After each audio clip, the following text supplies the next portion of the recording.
Good morning, everyone. It's now 10:32, so we resume the hearing.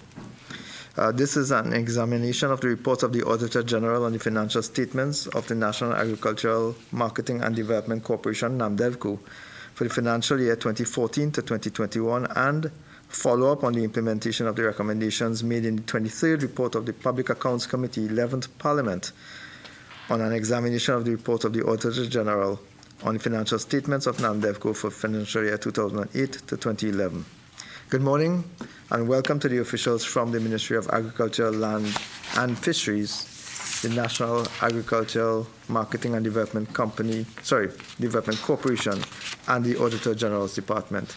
My name is Devendranath Tanko and I'm the Chair of the Public Accounts Committee. The Public Accounts Committee has a mandate to consider and report to the House on A, appropriation accounts of monies expended out of sums granted by Parliament to meet the public expenditure of Trinidad and Tobago. B, such other accounts as may be referred to the committee by the House of Representatives or as are authorized or required to be considered by the committee under any other enactment. And C, the report of the Auditor General on any such accounts.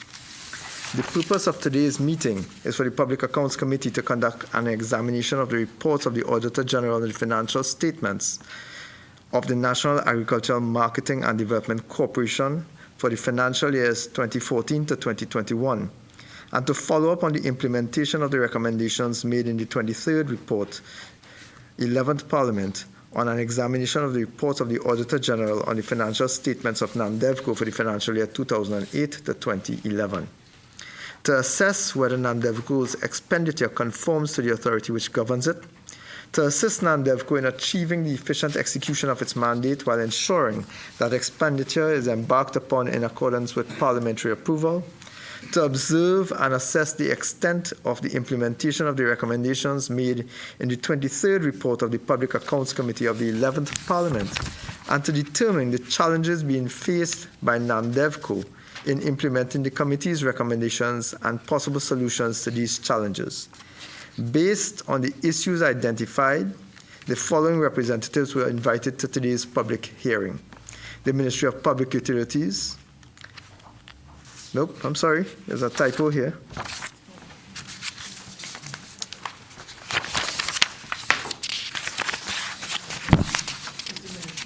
All right, my apologies. We're a bit ahead of where we are going with the Accounts Committee. So based on the issues identified, the following stakeholders have been invited: the National Agricultural Marketing and Development Corporation, Namdevco, the Ministry of Agriculture, Land and Fisheries, and the Auditor General's Department.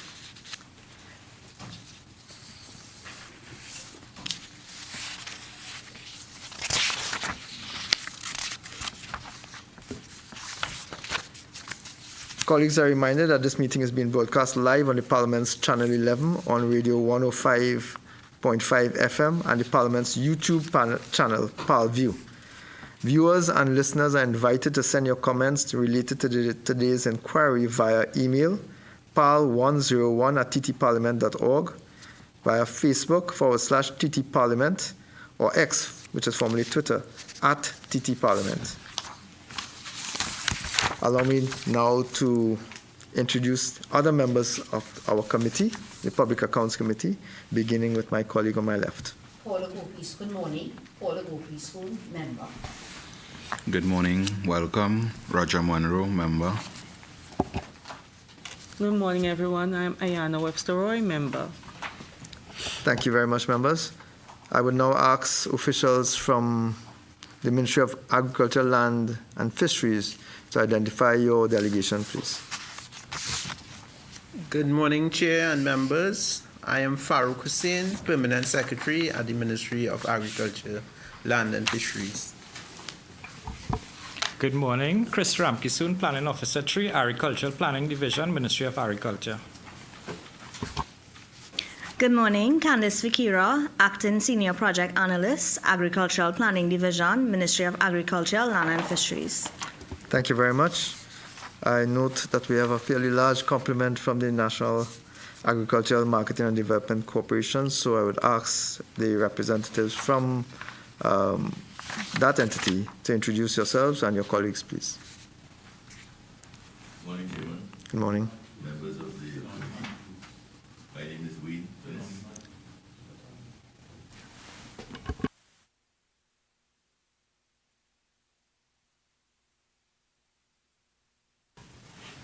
Sorry.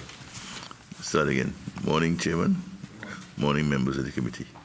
My name is Wayne Innes, Chairman of Namdevco. Good morning, everyone. My name is Nirmala Devi Singh, CEO, Namdevco. Good morning, everyone. I am Kidel Kerr, board member, Namdevco. Good morning, everyone. My name is Reba Bowen, Deputy CEO, Namdevco. Good morning. Camille Mohan Kayan, Corporate Secretary, Namdevco. Good morning. My name is Dina Garcia, Manager of Market Facilitation, Namdevco. Good morning. Sarasa Lynch, Personal Industrial Relations Officer, Namdevco. Good morning, everyone. My name is Prakash Ragri, Manager of Information and Communication Technology, Namdevco. Good morning, everyone. My name is Lincoln Parmisa, Manager of Finance and Administration. Good morning, everyone. Raisa Sahibdeen, Manager, Piaku Packing House, Namdevco.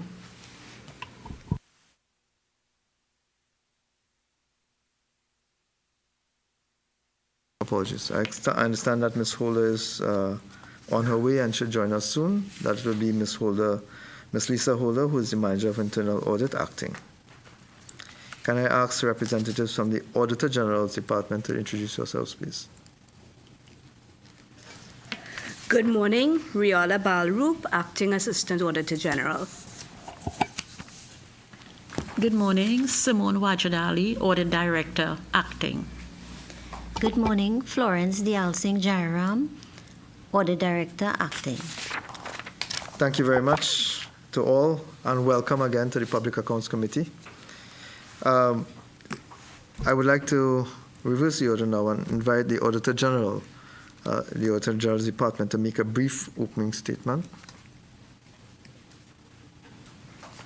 Good morning again. Good morning, Chairman, members of the committee, officials from Namdevco and Ministry of Agriculture, Land and Fisheries.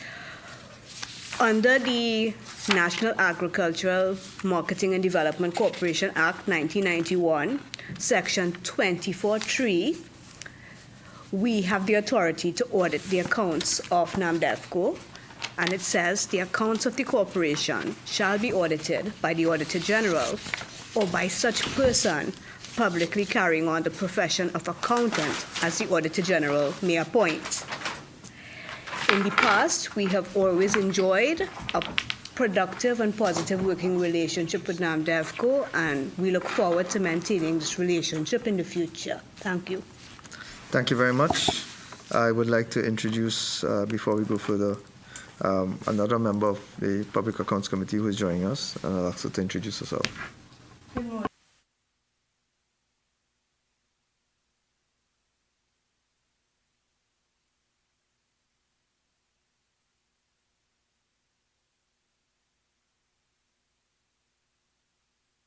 Very much. Please extend and accept our condolences on behalf of the committee and our colleagues who are here today as well. Can I invite the Permanent Secretary of the Ministry of Agriculture, Land and Fisheries to make a brief opening statement, please?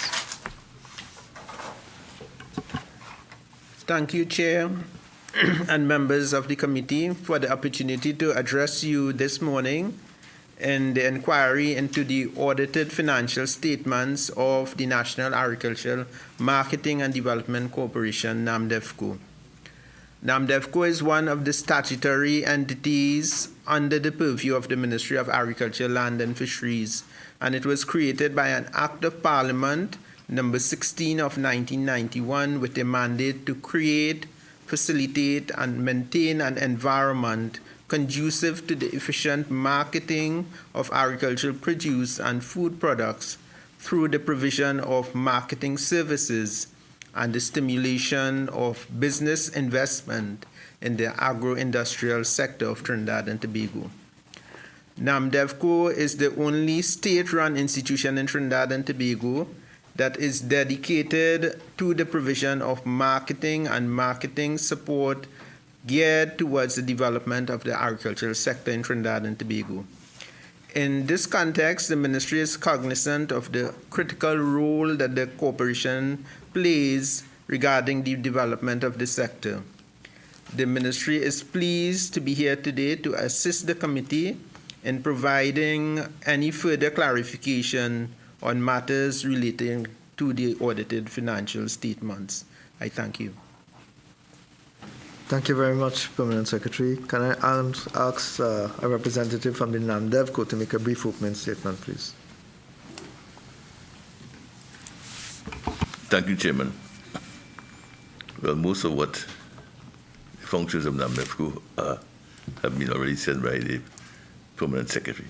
I will, however, add that the core functions of the corporation are as follows: to develop and expand markets, marketing opportunities, and agro-business investments. One example of this is the establishment of 9 farmers markets throughout the island of Trinidad. To develop and manage a comprehensive agricultural market information system.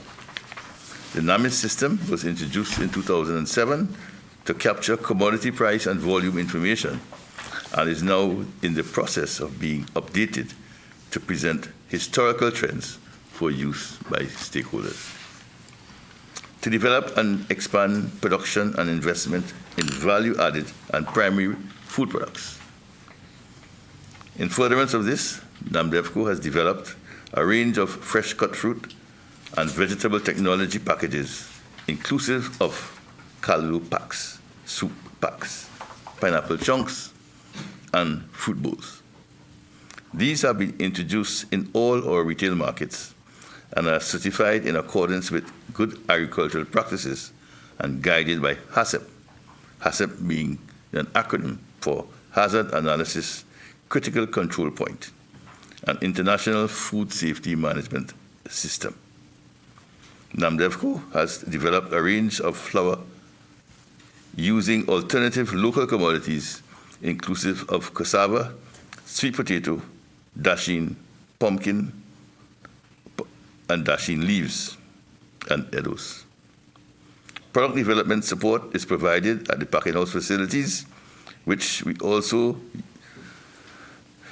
use USFDA registered facility and registered with the Barbados Trade Protocol, making the facility eligible to export fresh and value-added products to international and regional destinations.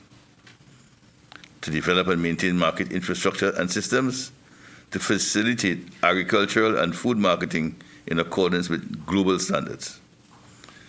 The facilities currently dedicated to this are the packing house at Piaco and Woodford Lodge, and plans are advanced for private-public partnerships for Brickfield and Brechin Castle packing houses. Development of a fruit ripening facility at Valencia are also ongoing. And finally, to develop and manage a quality assurance system aimed at supplying safe and wholesome foods. There are certifiable food safety management systems implemented at all stages of the food value chain that are managed and operated by Namdevco. Thank you very, very much, Mr. Chairman. Mr. Chairman, you mentioned in your opening statements public-private partnerships being pursued for 2 of your facilities. Is that correct? Yes, Chairman, that is correct. Can you give us a brief indication of what the current status is? Is it that we've now put out expressions of interest, or are we actually in conversations with persons or entities that might be interested in private-public partnerships? We are in discussion with with persons of interest in the 2 packing houses that went out 3 years ago. All right, so that a process was initiated, yes, whereby these were advertised and you had expressions of interest. So there was a process that was initiated. How did these entities with whom you're having discussions currently, how were they selected initially? How were the private partners selected initially? Chairman, with your permission, could I ask that the CEO respond to that? Yes, yes. Hello all again. So yes, expressions of interest did go out via open tendering. The respective tenderers would have expressed an interest in the respective packing houses. The tenders were evaluated. So the recommended tenderers, their names were also submitted to Cabinet. At the present time, Namdevco does not have the lease for either of the facilities, and we are awaiting lease for both facilities in an attempt to solidize or concretize the PPP arrangement with the most probable tenderer. So I'm glad you raised the issue of the lease, because that was an issue that we would have come back at some point in time too, because I'm aware that there are several entities, several assets of the Namdevco that are currently waiting on those leases, and that has been so for quite a while. Can you confirm, maybe the question should be put to the Ministry of Agriculture, Lands and Fisheries, whether or not we are, what stage we are at in terms of how close are we to acquiring the leases so that we can in fact engage the PPP arrangements? Oh, sure, yes, please. Thank you, Chair. We do have correspondence from Cabinet, which is approximately 1 month old. They would have requested further information on the name to which the name to be placed on the lease. That information has subsequently been sent back to Cabinet, and we are awaiting their response. This is in respect of one of the packing houses only, which is the Brechin Castle packing house.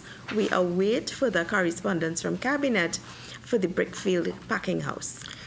Just for completeness, just to wrap that issue up, can you indicate how long you have been pursuing those leases how long you've been pursuing those leases?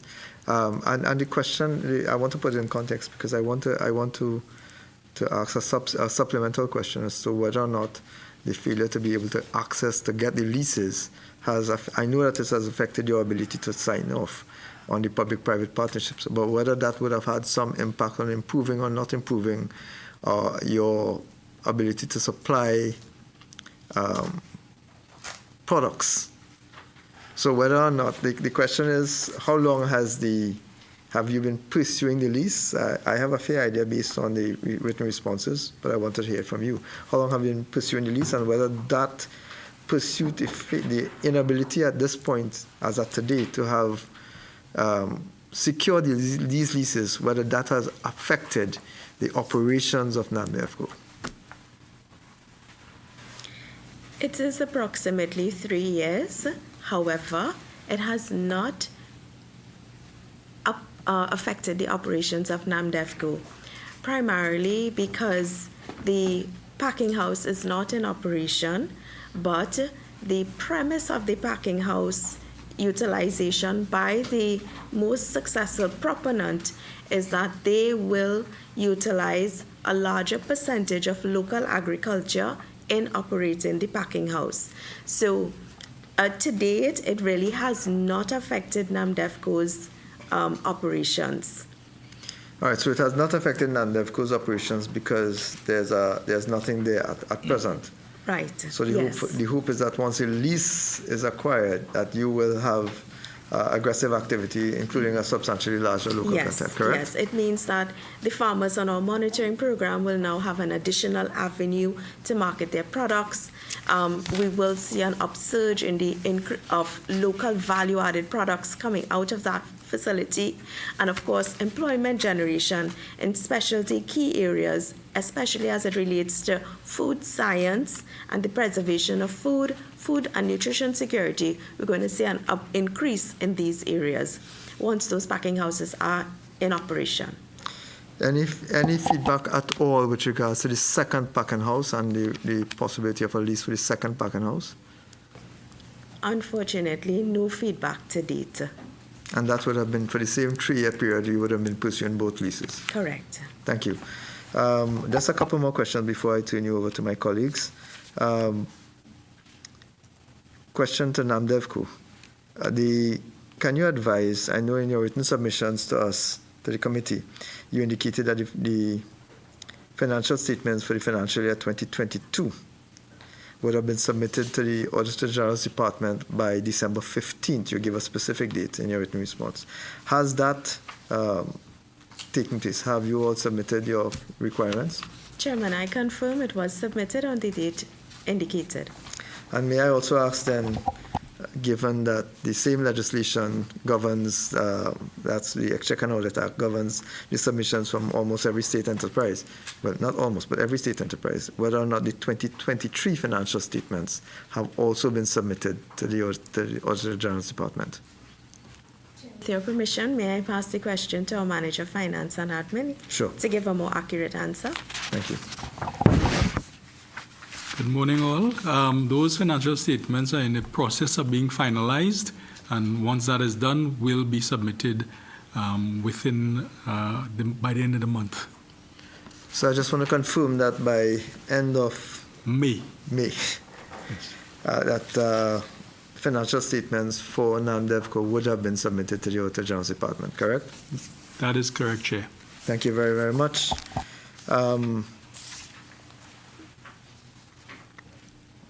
In a related question, coming back to some of the issues with the ownership and tenure. In fiscal 2015, the Auditor General had noted as a matter of what was referred to as an emphasis of matter, the issue of property revaluations, which had not been conducted every 3 to 5 years as required by the International Accounting Standard 16. IAS 16 requires that property revaluations take place between every 3 and 5 years. Namdevco had explained in fiscal 2015 that revaluations had been conducted for property owned at Toko and Kings Wharf, and it was awaiting the issuance of leases from the Commissioner of State Lands in order to obtain valuations. So this is different from the public-private partnership. This is for valuations of the properties operated and utilized by Namdevco. I noted in our research that the same qualified opinion from the Auditor General's Department existed for financial year 2016, 2017, 2018, 2019, 2020, which means basically that those leases were still outstanding. The issue was that the corporation had not accounted for the property on the Northwestern Department as an asset of the financial statements.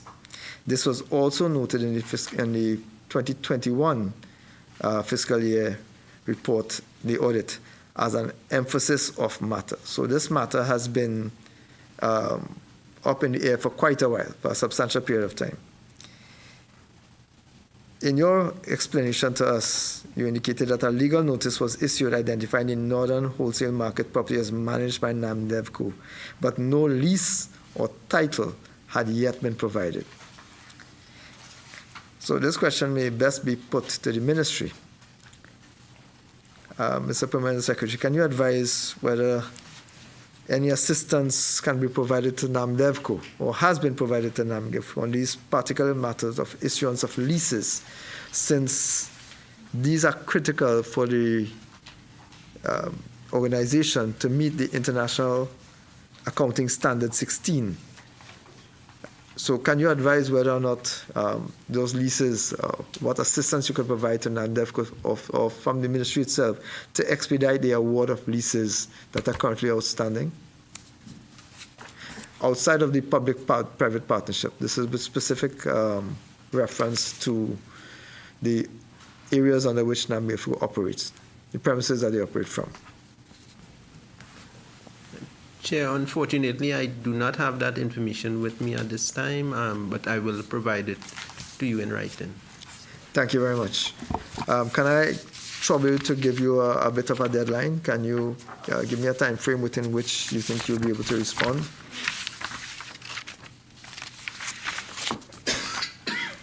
Within a week, Chair. Thank you, Warren. Duly noted. I have one more question before I hand you over, and it's a bit of a concern. Under the heading of government funding, based on the information provided to us in your written statements from Namdevco, Namdevco listed as one of its challenges that the corporation continues to receive less subvention than the sum requested to cover all recurrent expenditure per fiscal. That's on page 1 of your written submission. It's one of the first items that you would have raised with us.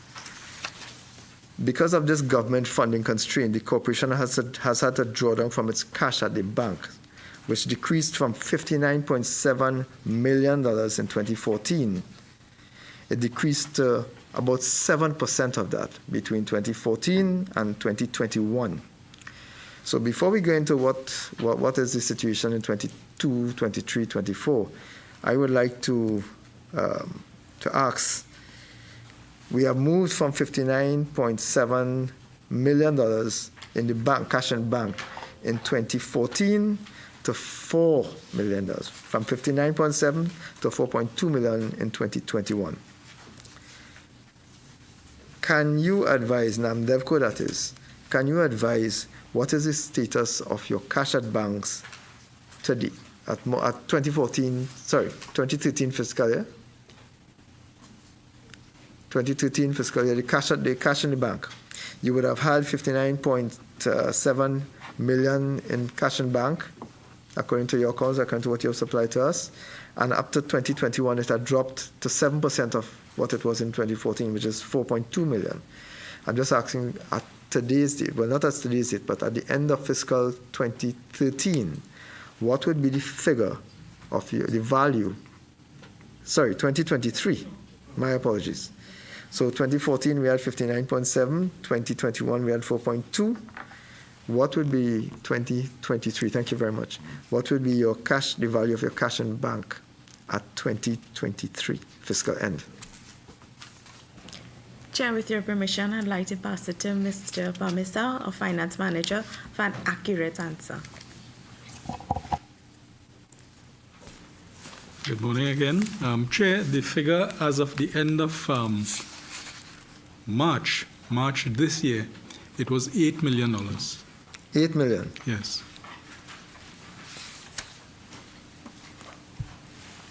Okay. So based on that information, cash and bank, clearly you're at a substantial difference to where you were previously. So you have $8 million cash in the bank as of today's date.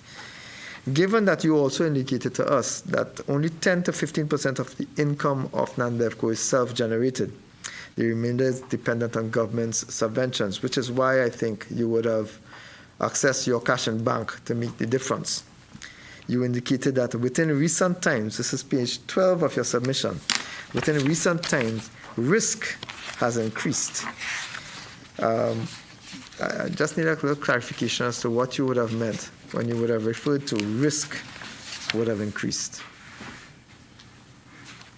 Page 12 of your submission to us. Yes. So we're doing a lot from statements of the chairman and CEO. We're operating the farmers markets. We're operating many facilities across the country. And our normal operating expenditure is in the region of $45 to $46 million per annum. And as indicated, we would generate about $6 million of own income, and the difference is what we expect to be provided through subvention. However, over the recent years, that subvention has been less than what is required. For example, in 2020, it was 24 million, 21, 24 again, 22, 24, 25 million, 23, 30 million, and for this year, 40 million has been approved. So we can see from the figures the funding deficit that we are faced with, and that is why we would have utilized a fair amount of the cash reserve that we held. Thank you very much for that. Just to remind me, please, 2015, again, based on the submissions you would have given to us, 2015 you had a $44 million subvention, which has dropped consistently up to 2021 to $24 million. But you're saying that it has then increased to a proposed expend in 2024 fiscal of $40 million? For 24, the subvention approved is $40 million. But all throughout the period, our actual operating expenditure was in the region of about 45 to 46 million per annum. So, if you have a subvention of $40 million from government, and you have an annual spend of about $45 million, and you have a bank, cash at bank of $8 million, how do we propose, is that where the risk is? Well, this year, if you observe, the subvention approved has increased from 30 million the prior year to 40 million. So if everything else equal and we do get the 40 million, we should be able to fund current year's obligations. Thank you. I want to engage you. I want to engage you. So you would have been, how long have you been in your office, sir? Since 2016. All right. So you would have presided over the management of these funds. Correct. As you get them. So you know there's a difference between allocation and actually, well, what you propose and what you get. Correct. What has been your experience between what is proposed to be given to you and what you actually get in terms of the subvention for Namdevco? Has it been 100% proposed actually what is allocated to you? In some years, you get a figure that is fairly close to what is allocated. Other years, there is shortfall. So just for the completion of that issue, for 2023, you said you had gotten a subvention of 30 million. 30 million. What would have, so that disbursement would have been 30 million. What would have been the allocation? For that year, I believe it was fairly close to what was allocated. So the hope then is that you will get the proposed $40 million, which will ease your that is stream. the hope. But you still will have a shortfall. Which we generate from our own activities. We charge income at various facilities, and therefore we should be able, all things being equal, be able to cover our total operating expenditure. Thank you very much for that clarification. In your strat plan, you identify that financial resource limitations constrain the effective undertaking of key functions. Now, with the exception of the fiscal 2024, when you hope you would get the monies that were promised, with the exception of that, you have had less money coming into the system than you would have required for operations. Can you advise Namdevco, can you advise what has been the effect, negative or neutral, if or it can be positive, but what has been the effect of this less than required subvention outside of just having to draw down on your cash? Or has that worked? Has it been that you've not had to undertake any cost-cutting exercises, you have been able to execute all your projects and programs with the funding between the subvention and the drawdowns on the cash on bank? Or has there been a negative impact on Namdevco's ability to fulfill its mandate because you have not had sufficient subventions to match your requirements? Chair, if I may? Yes, please. It has placed us in a position where we have to work well with our service providers. That's one, because it's ultimately they are affected. Two, we have had to really manage cost in terms of our greater expenditure areas. Three, we have had several delays in infrastructural upgrade projects, but that did not deter the operations of Namdevco. We continue to facilitate all of our stakeholders And I'd like to say that at the end of 2020 into 2021, during the pandemic period, we were able to pool our resources and execute the Market Box project to provide approximately 25,000 market boxes to persons affected by the pandemic for approximately 5 months with the support of the government of Trinidad and Tobago. And in addition to that, we were able to properly manage all of our facilities without any incidents, accidents, to satisfy the demands of our stakeholders, especially as it relates to marketing and market development. Those things we were able to manage costs and to be able to satisfy our stakeholders. So much so that Namdevco is now the operator and manager of the Carenage fish fry facility and fishing facility, with the intention to have all of the other fishing facilities under our management structure. So we have, even though with low budget allocations and we're not getting the funding that we want, we were able to strategize and manage our stakeholders and deliver to our stakeholders with the resources that we had. And I must say, Chair, we had a good team to do it. Good plug. Very, very good plug. But I just want to ask one last question, because I know that my colleagues here really, this is our last. My colleagues here are anxious to jump into some of the things that you just said, specifically with regards to the fish, fish facility, yes. So, ma'am, are you saying that with an expenditure of 45 million, in 2016 you had a deficit then from subvention of 10 million. In 2017, you had a deficit of 13 million. In 2018, you had a deficit of 20 million. In 2014, a deficit of 21 million. In 2015, the other way. 2017, you had a deficit of 13 million, 2018, a deficit of 17 million, 2019 a deficit of 21 million, 2020 a deficit of 21 million, 2022 a deficit of 21 million, 2023 a deficit of 20 million, 2020, and so on. But you had a substantial deficit in subvention compared to expenditure of an average, just from the guesstimate of the figures, of about a third. Are you saying that even with that deficit, you were still able not to suffer a loss in your ability to fulfill your mandate? Correct, Chair. And I also would like to add to my previous answers that we have been successfully collaborating with other agencies in the sector who provided grant funding for a lot of our projects. I speak highly of our ICT projects, where we are the first database to provide historic data on price and volume for the Mokoya wholesale market, which is the largest wholesale market in the CARICOM.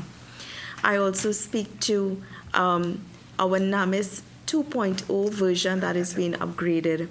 I also speak to our geospatial project, where we are about to start national monitoring using drone technology and geospatial technologies.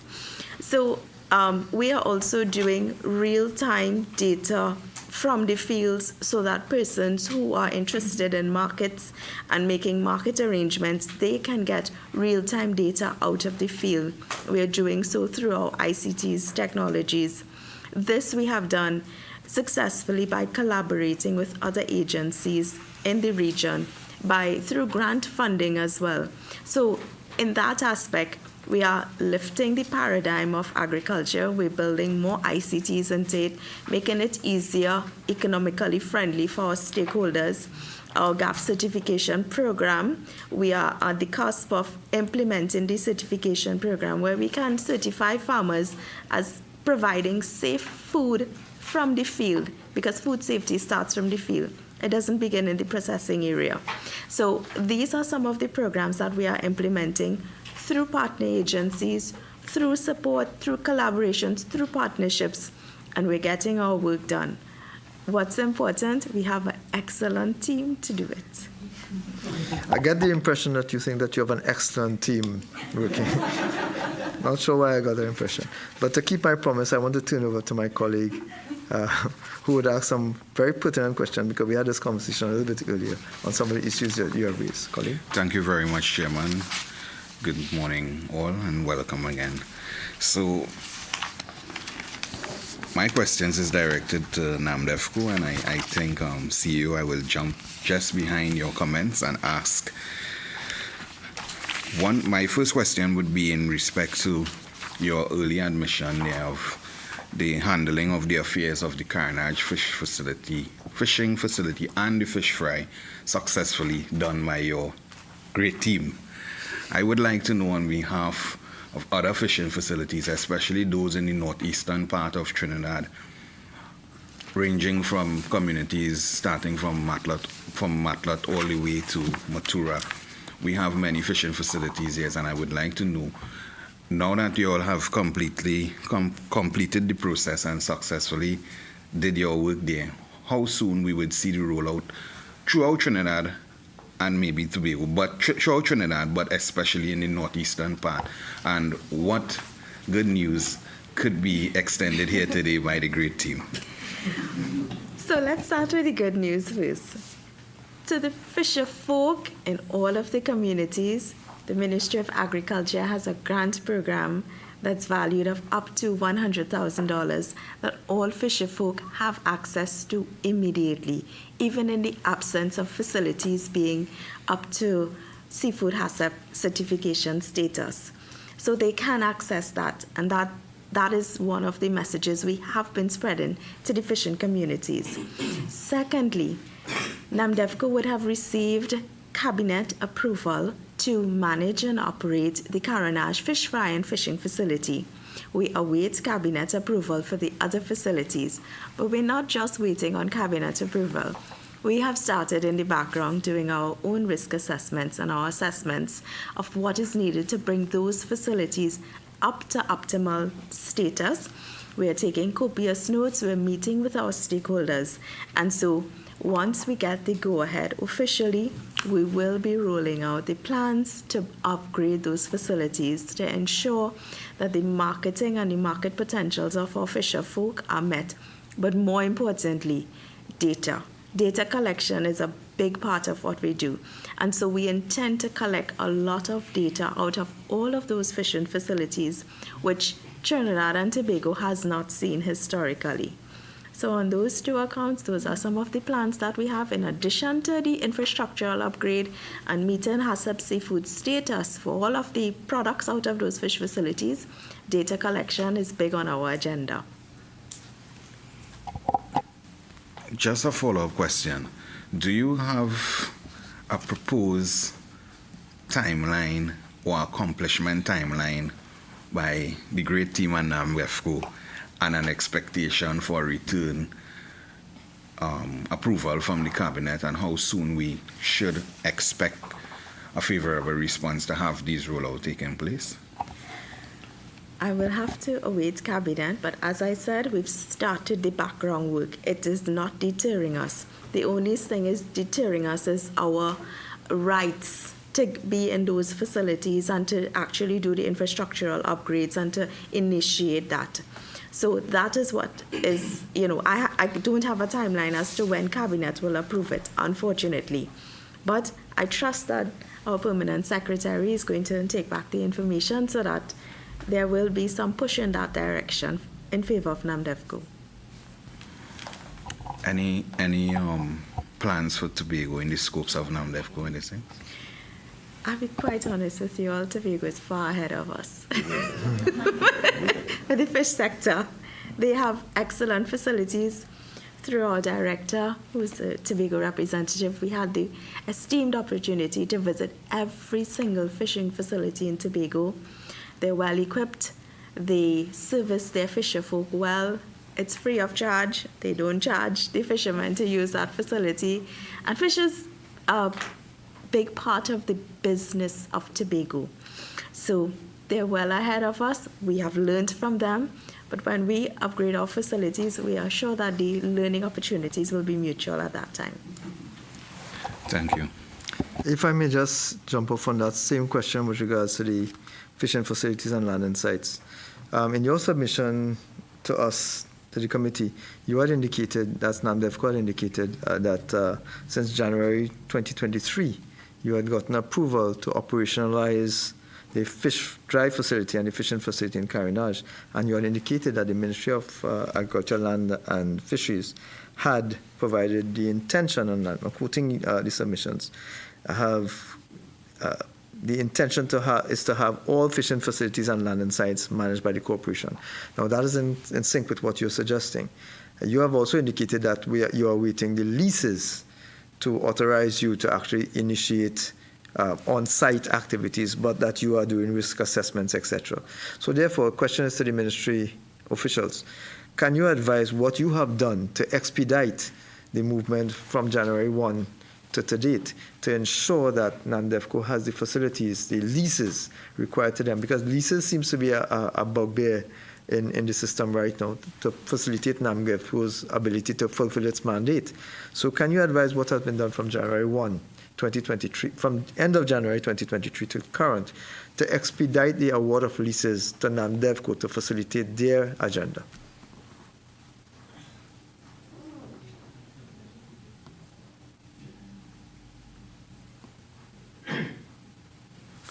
Chair, I believe the process would be that we would need to get cabinet approval first prior to taking action in that regard.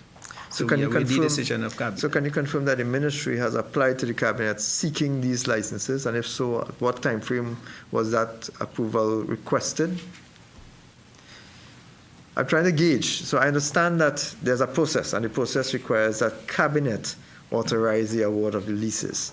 I'm just trying to gauge this timeline as to when you would have requested, when Namdevco would have requested to you, and when you would have requested to the cabinet, that cabinet take a look at these leases for the approval so that Namdevco could do its job. Yes, but they have not provided the leases. We are waiting. Yeah. Anticipated 2 or 3 months already. Yeah. My understanding is that cabinet has to agree to Namdevco managing the facilities, and then we will take follow-up action in terms of the leases. Are you saying that cabinet has not agreed to Namdevco's management of the facilities? Because I was under the impression, based on your submission, that that approval is done. It's already happened. What is required now is just the leases.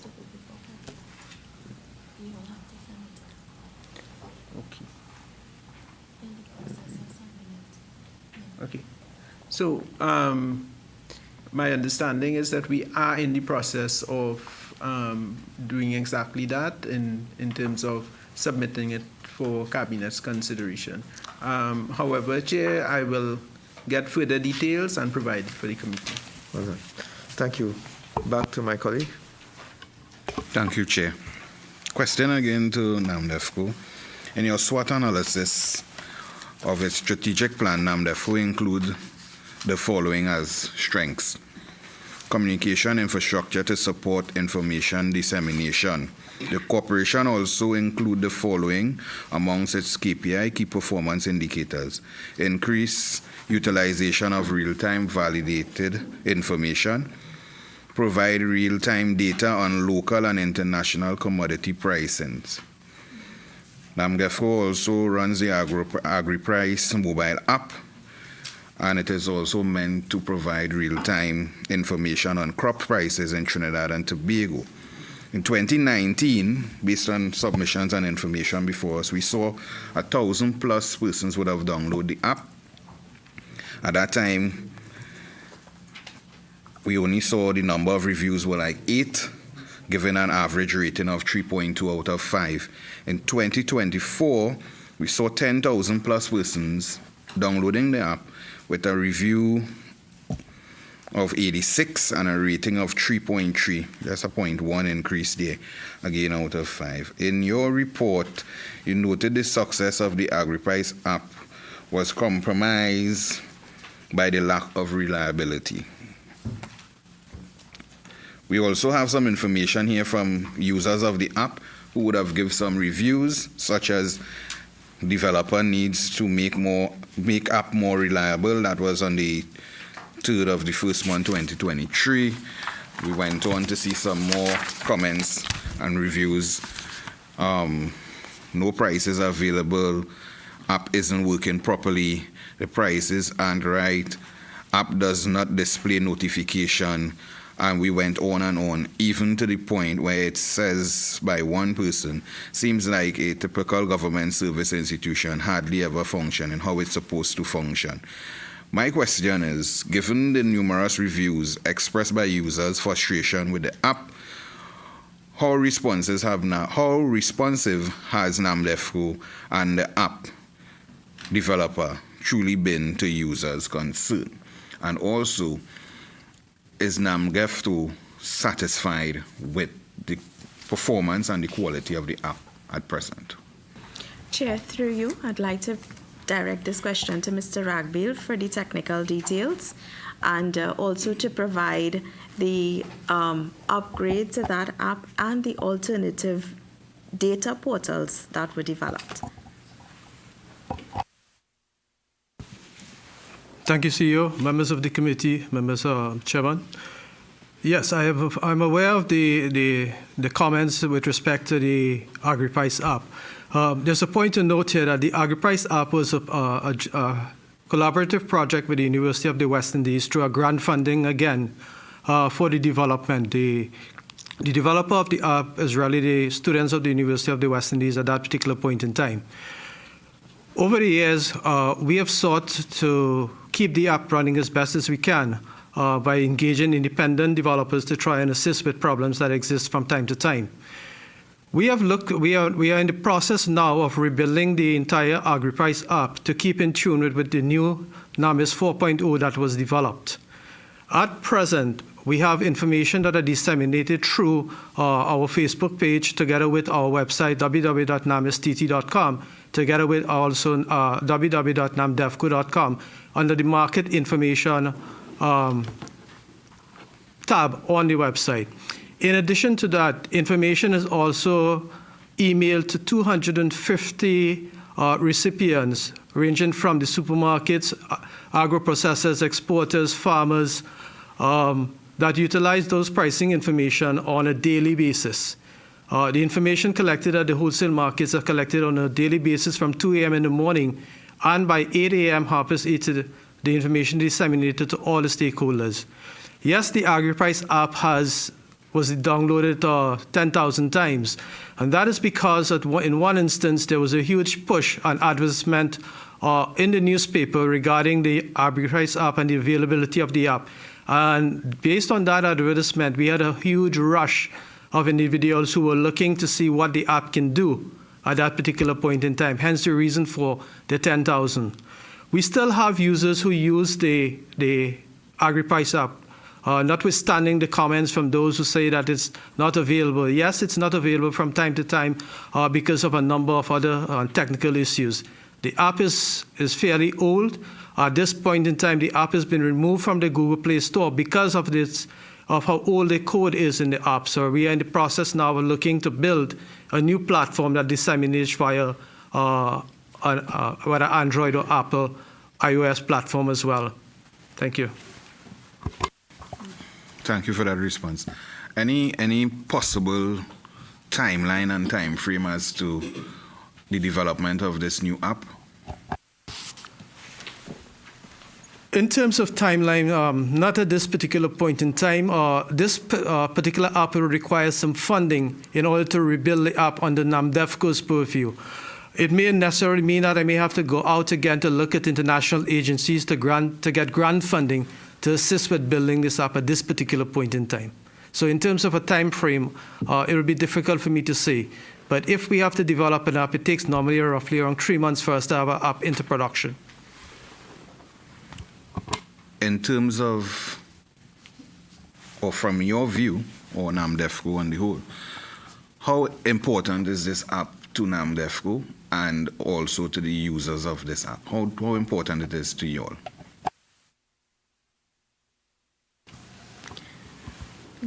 Sorry. Go ahead. Go ahead. I'll take over. Yeah, In the organization view, it is very important. It serves as a means of farmers being able to have access to information on the palm of their hands. And that is a useful tool because when it comes to negotiating of prices with middlemen out in the field, access to that information proves to be very valuable at that particular point in time. But as we also indicated, the information is available to all users, and it's also personalized. Once persons have the request to join our mailing list, by 8 a.m. every day, all of the price and volumes are emailed to those particular persons, both in pound, in kg, PDF, Word, whatever user-friendly document they request, and the information is made available to them.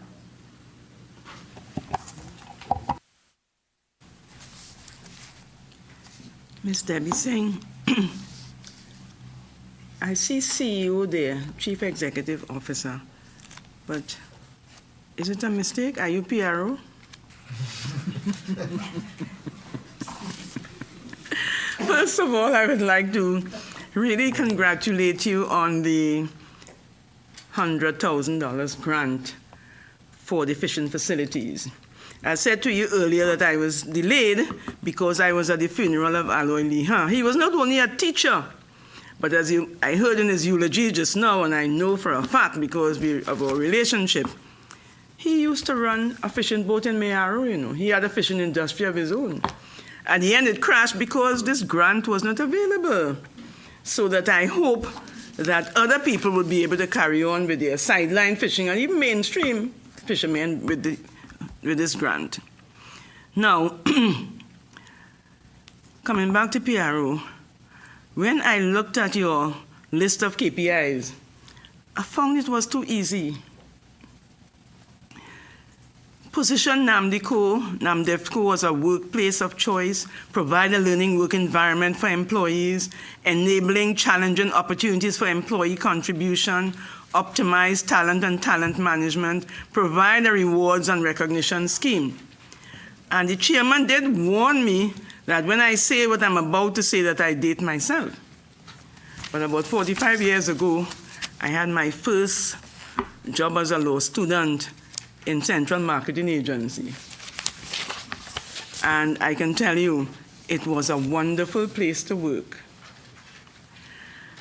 The opportunities there, and you know, it's a good workplace of choice. So you're so far ahead already. So that's why I say it's too easy. So you have to choose some more difficult ones.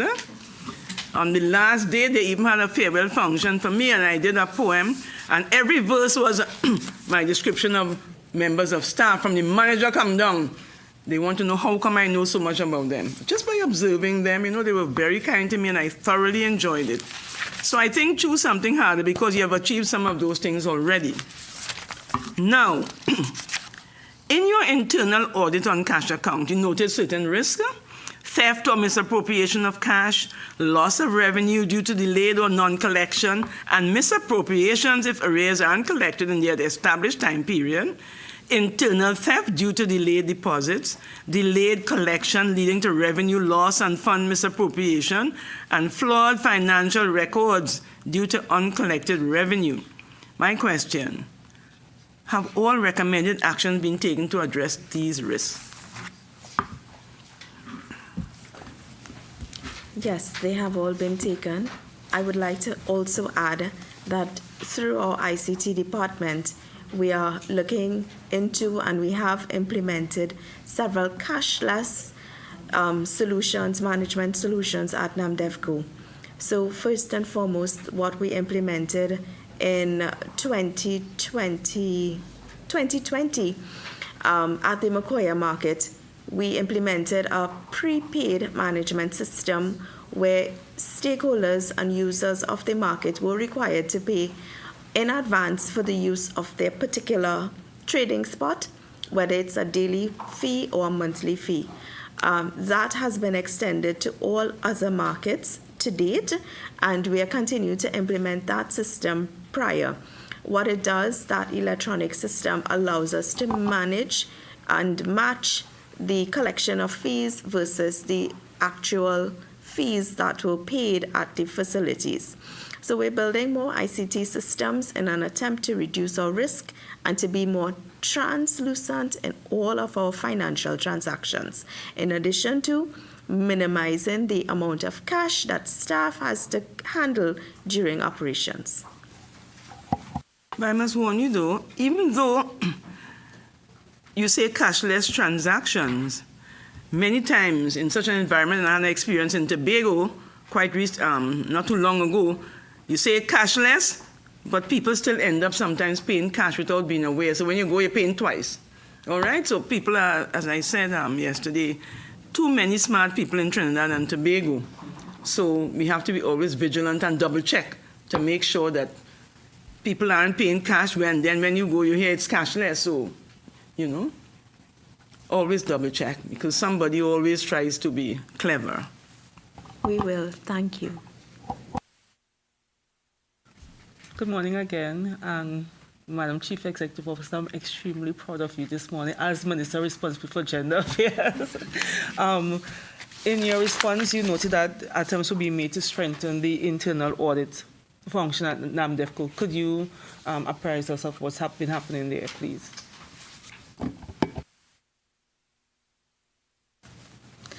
In terms of strengthening our internal audit function, may I pass the question through you, Chair, to our internal auditor acting in the capacity of manager, Ms. Lisa Holder.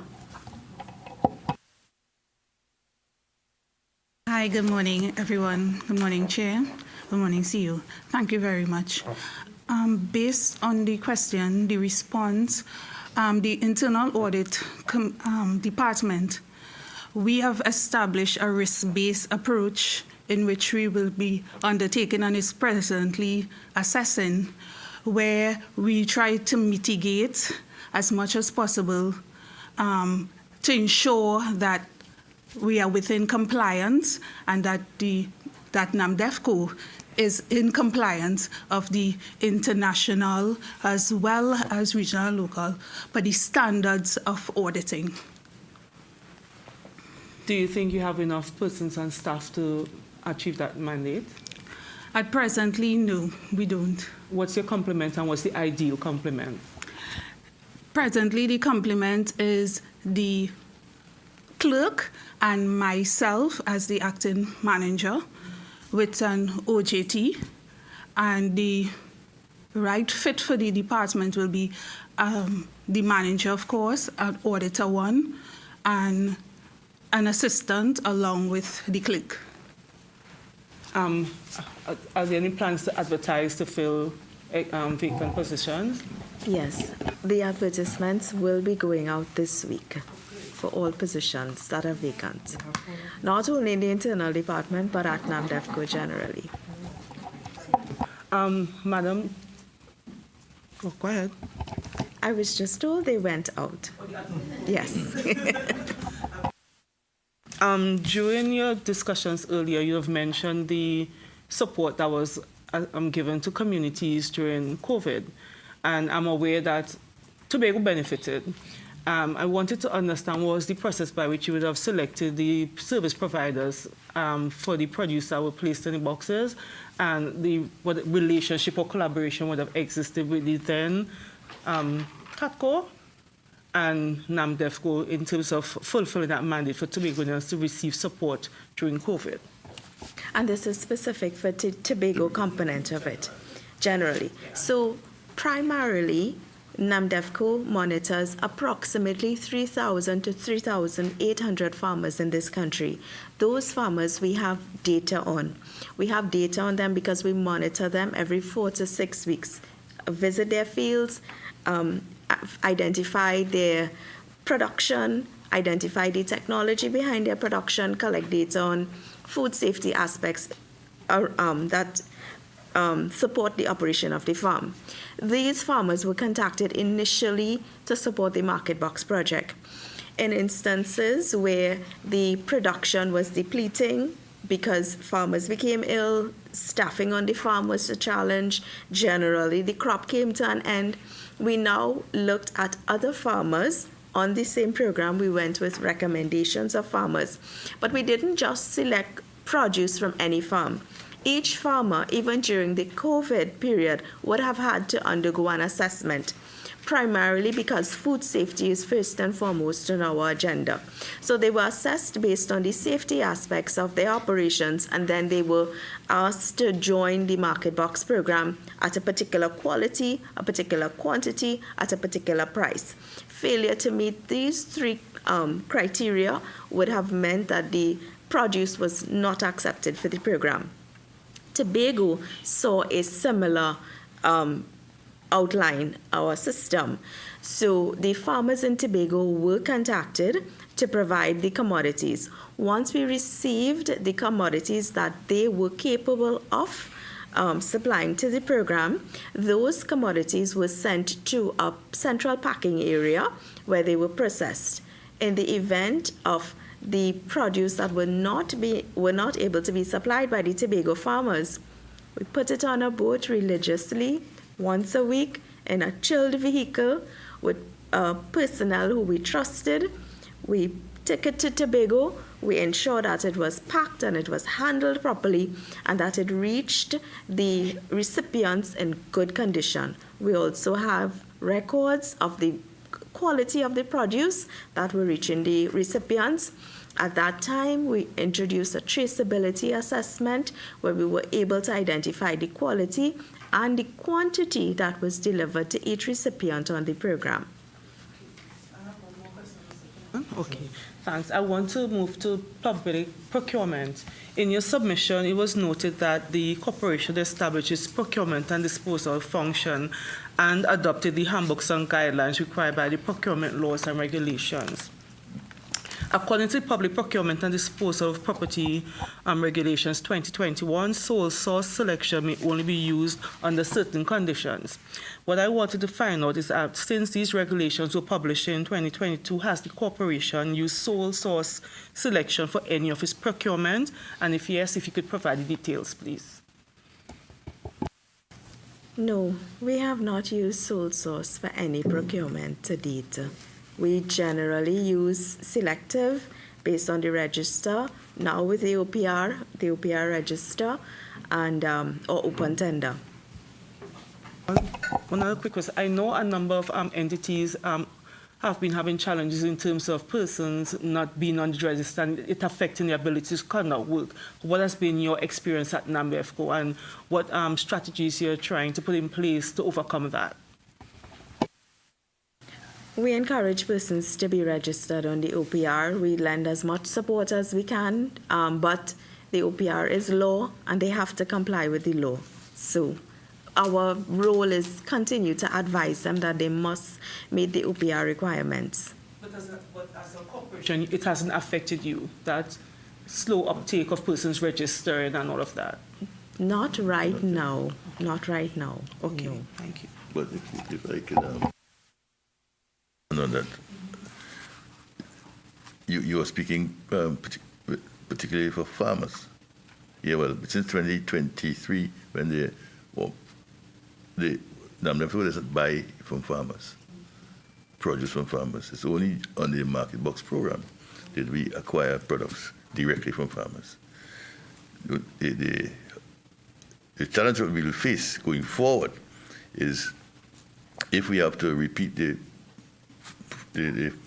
Market Box program, farmers will have to register, and that will pose a significant challenge. And you started sensitizing the farmers? Yeah, but we do know that the farmers, because of the compliance issues required by the OPR, farmers will have a difficulty in getting registered. And your challenge would be to empower them to get them to that place, right? Well, we are working on that. We are working on that. Yes. Okay, great. Through the intervention of our Deputy CEO, we have written to the OPR to seek a solution in conjunction with the OPR to support these farmers who we anticipate will have to meet the OPR requirements for when the Market Box project starts. Yes. Thank you. You're welcome. Before I go to my other colleague, you indicated in your presentation in your response to a question earlier that you had reached out or you were reaching out to between 3,000 and 3,000 something farmers. Can you advise how many farmers are actually registered with Namdevco? Today, it's approximately 3,000. And I say that figure because we are switching to a digital record keeping system because we are collecting data real time on the field. So we have approximately 3,000 farmers. The 800 would come because some farmers are not consistent farmers. Some of them would have, left the profession for some time, given the lands to their children. So it requires a new registration process. So it's approximately 3,000 at this time. Okay, so in the written submissions from the Ministry of Agriculture, Land and Fisheries, I saw reference to a project that the ministry was pursuing. This was, I believe it was, I'm not too sure what the project was, for which they indicated that sufficient funds were not provided. But in this, what is important for this question is that in this response from the Ministry of Agriculture, Land and Fisheries, they indicated that phase 2 of the goal that they were pursuing would reach 23,000 farmers. That's a huge difference to the 3,008 at the maximum that you would have been looking at. So this is suggesting we have 23,000 farmers. You're suggesting that Namdevco's reach is between 3,000 and 3,008. Can you advise how you propose to bridge that gap, or why you think that gap is substantial, but why you think that gap exists and how you propose to bridge that gap? So Namdevco's monitoring and farm certification program is a purely voluntary program. It's not mandatory. So farmers have to volunteer to join our program. There is an estimation of approximately 23,000 farmers nationally. This project that we're speaking about is the geospatial project.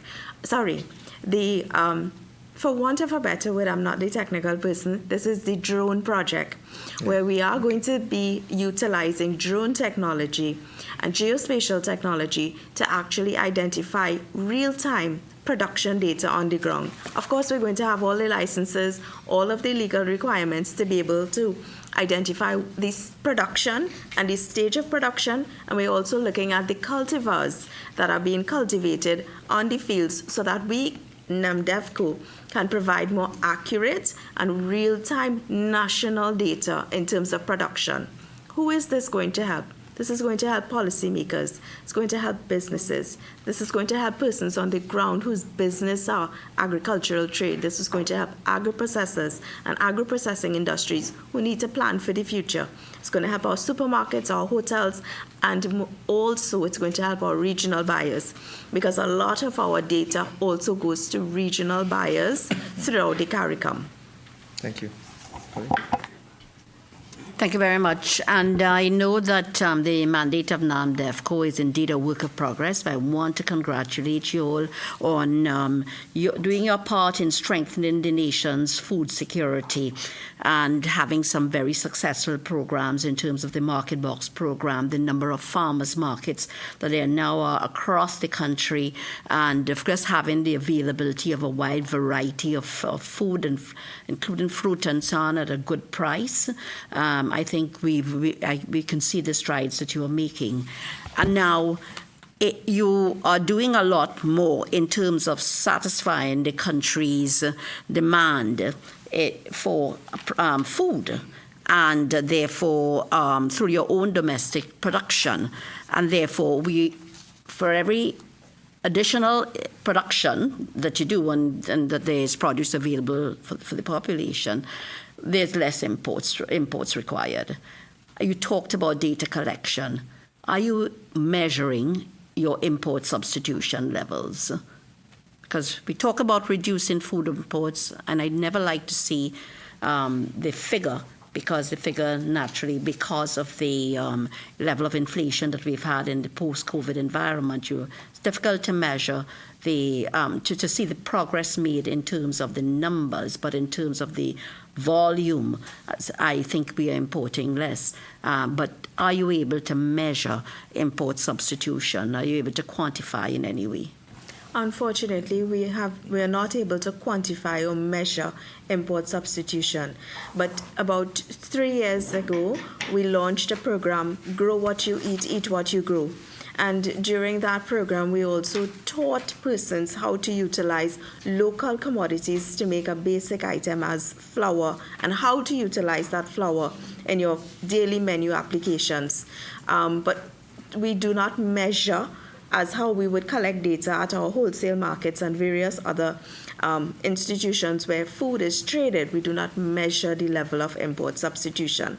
But we do play a role in encouraging persons to eat more local through our Farmers Market initiative as well as through the several technology packages that we are developing and making available to the members of the public and the agro-processing community in an attempt to utilize more local commodities. At the Ministry of Agriculture, Lands and Fisheries, PS, is that an exercise that you intend to undertake to truly establish and to monitor your levels of import substitution?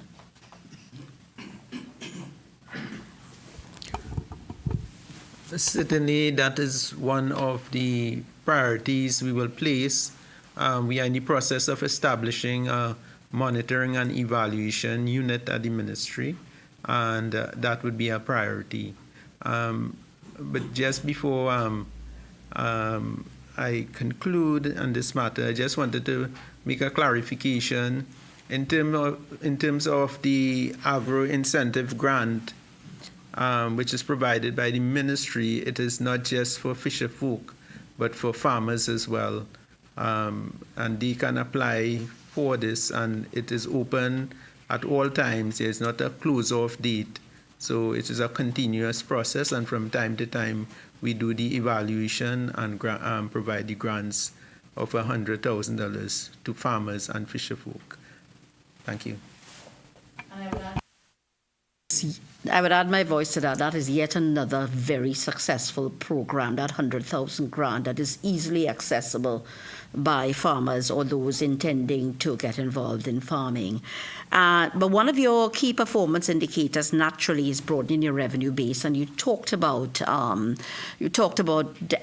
deficits in terms of your funding and so on. So you have to aim to satisfy yourselves and to improve your revenue base and so on. Now, one of the ways, and though your focus would probably be on supplying domestic demand, but one of the ways is also through exports. Now, even though you would say, well, good, the focus is on import substitution and improving our levels of production to supply the local population, there still can be that exercise of developing select products, and not just, okay, I'm just going to export everything that I make, but developing that select or specialized product or crop that is needed in a particular export market. Has there been any focus on that? Because I think it has to be done side by side with your domestic intent. Through the packing house in PRCO, we maintain our US FDA status, which allows us to export as a recognized packing house, as well as our Barbados Trade Protocol status, which is recognized throughout CARICOM. Because Namdevco is a facilitator, we create that enabling environment to support export to international and regional countries. We also, through our initiatives, guide on the best practices that will support export from Trinidad and Tobago.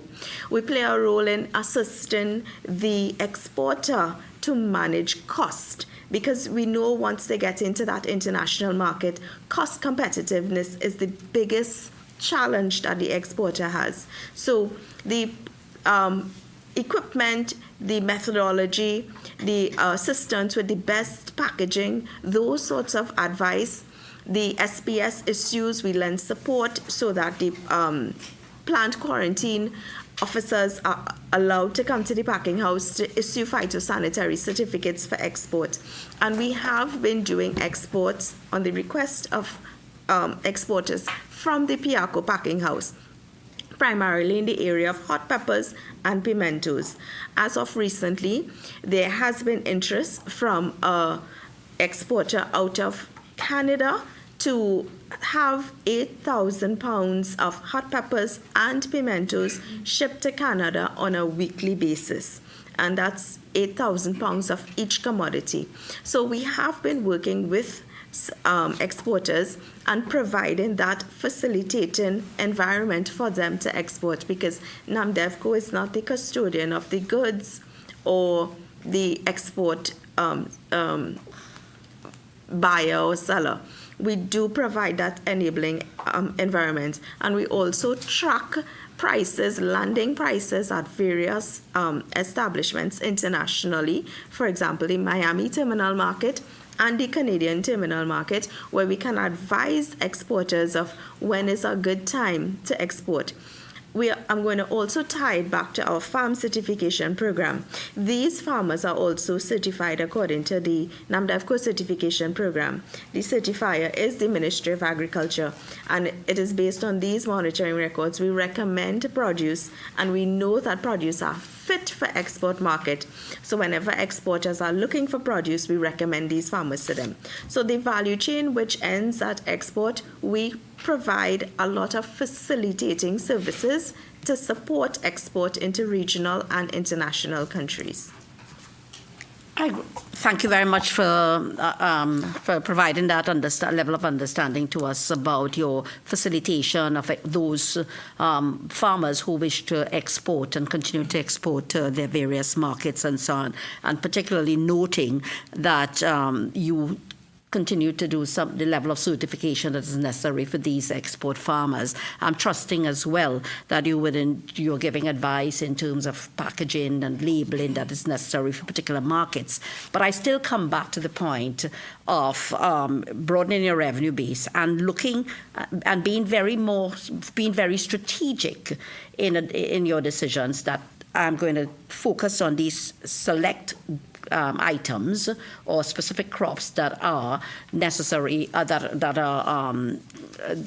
are required in particular markets. Is that kind of analysis and exercise done? Yes, a farmer may wish to export what he produces, but have you in the Ministry of Agriculture, Lands and Fisheries, or at Namdevco strategize as to specific products that can bring great value if introduced to farmers for production, for exports, for particular markets? In other words, I'm looking for the strategic intent at increasing our export revenues through particular items. Through you, Chair, may I ask Ms. Dana Garcia to give us some more information on some of the strategic crops that buyers have expressed an interest in. Mm-hmm. Good day, everyone. To date, buyers have expressed interest in hot peppers, mainly hot peppers, pimento. We have had buyers from regional as well as international expressing interest in these particular commodities. We have had shipments to Antigua, to agro-processors. Somebody would have wanted 400 pounds. And as we said, we would have facilitated this request by providing farmers who can supply the hot peppers, as well as recommending exporters, and also through our packing house, who would have packaged, sorted the hot peppers to be taken for shipment. I recognize that hot peppers and pimentos are in great demand, and you've been doing that. But I still think that you have to really look at what you can produce, you are able to produce in addition to that, and that would probably be required in other markets and so on, especially for Barbados with its hotels, etc. And I note the improvements. I know the improvements in terms of those, like for example, iFarm, who's involved in vertical farming and now is producing a wide variety of products that are just right for the hotels and so on, including all of our, including mushrooms of a high quality, etc. I've tried the blue oyster mushroom, which I think is fantastic and which would fit into all of these restaurants within the region and so on, and hotels in the region. So are you, again, I'm looking at the strategy I'm not just saying that we're doing this and there's a market. I'm saying, is there a strategy?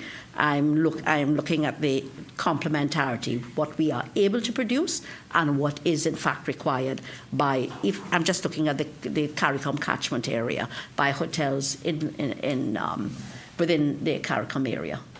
One of the commodities we have been working on in the recent time and where we are close to closing the project on is a pineapple value-added product that is manufactured from our local varieties of pineapples. It serves two purposes. One, value addition and long-term use, in that you don't have to have the fresh fruit, but you do have a local product. And two, export opportunities. So the product is being created using no additives, no preservatives, local varieties of pineapples, and we're not utilizing canning technology. We're utilizing a special pouch technology to create the product, because we're looking also at the environmental aspect of packaging once it's completed use. This product, because of its very nature, will have the potential of a shelf life of up to 1 year under particular conditions, low temperature conditions, of course. It has the potential to be shipped. It has the potential to replace imported pineapples, and it was tested on a pilot phase at some of our restaurants and hotels as a substitute product for the pineapple menus that they serve. So as a focus, we can say this one cultivar or this one variety of pineapple is being developed for utilization in regional and international markets. I'm pleased to hear you raise the idea or the point about value chain development, because Namdevco has been, they've had these packing houses for quite a while, and I think we have to look beyond that and the creation of market linkages and so on. Have you done a study at all on value chain development and market linkages and opportunities therein? That we have not done in recent times, no. We would have done historically on cassava. We would have just collaborated with Trinidad and Tobago Bureau of Standards on a pineapple value chain study, but we've not done any on our own on any particular commodity within recent times. I would just want to suggest that look into the future with the successes that you've had to date. I think we really want to be all embracing and look at the whole value chain up and the opportunities that lie therein, especially as you want to increase your revenue base. Thank you. Thank you. If I may, I want to go back to the finances. We had indicated before that you were operating on effectively what is a subvention plus your cash and bank to make your payments. But I saw in the submission from the Ministry of Agriculture, Land and Fisheries, a question was asked by your committee as to the value of the debt of Namdevco. A figure that was given to us was that at June 2023, the debt to Namdevco was $2.638 million as of June 2023. In the Namdevco submission, a related question was asked. Who were the corporation's major debtors over the period? That period was 2014 to 2021.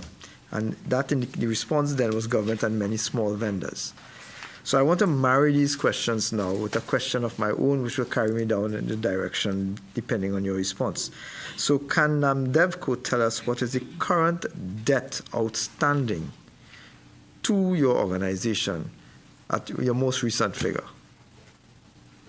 Chair, through you, may I ask Mr. Pamisa to answer this question for accuracy? As of the last report or last month's report, it's about 2.6 million. Million. All right. In the question again from so the figure is relatively the same.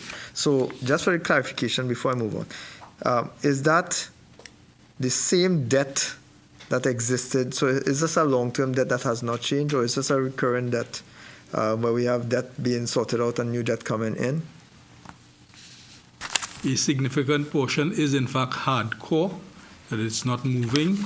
As I indicated, most of the debt relates to persons who would have used the facilities many years ago and would not have been paying. You have since moved away from credit granted for the use of the facilities, and it's now largely a cash-based, cash in advance arrangement. All right, so I'm assuming, sir, that would fall in line with what the Namdevco submission was, that the debtors, the major debtors, were government and many small vendors. So a substantial amount of this would have been the small vendors. The ministry's response to whether or not any action has been taken to recover the debt was, and I quote, "Legal action was not taken as the cost of undertaking legal action will outweigh the recovery." So the ministry has opted that the cost of pursuing the resolution of the debt was almost equal to or higher than the value of the debt itself, so it did not make sense pursuing it. I may not necessarily agree, because there are ways to treat with that too, to recover cost of recovering the debt.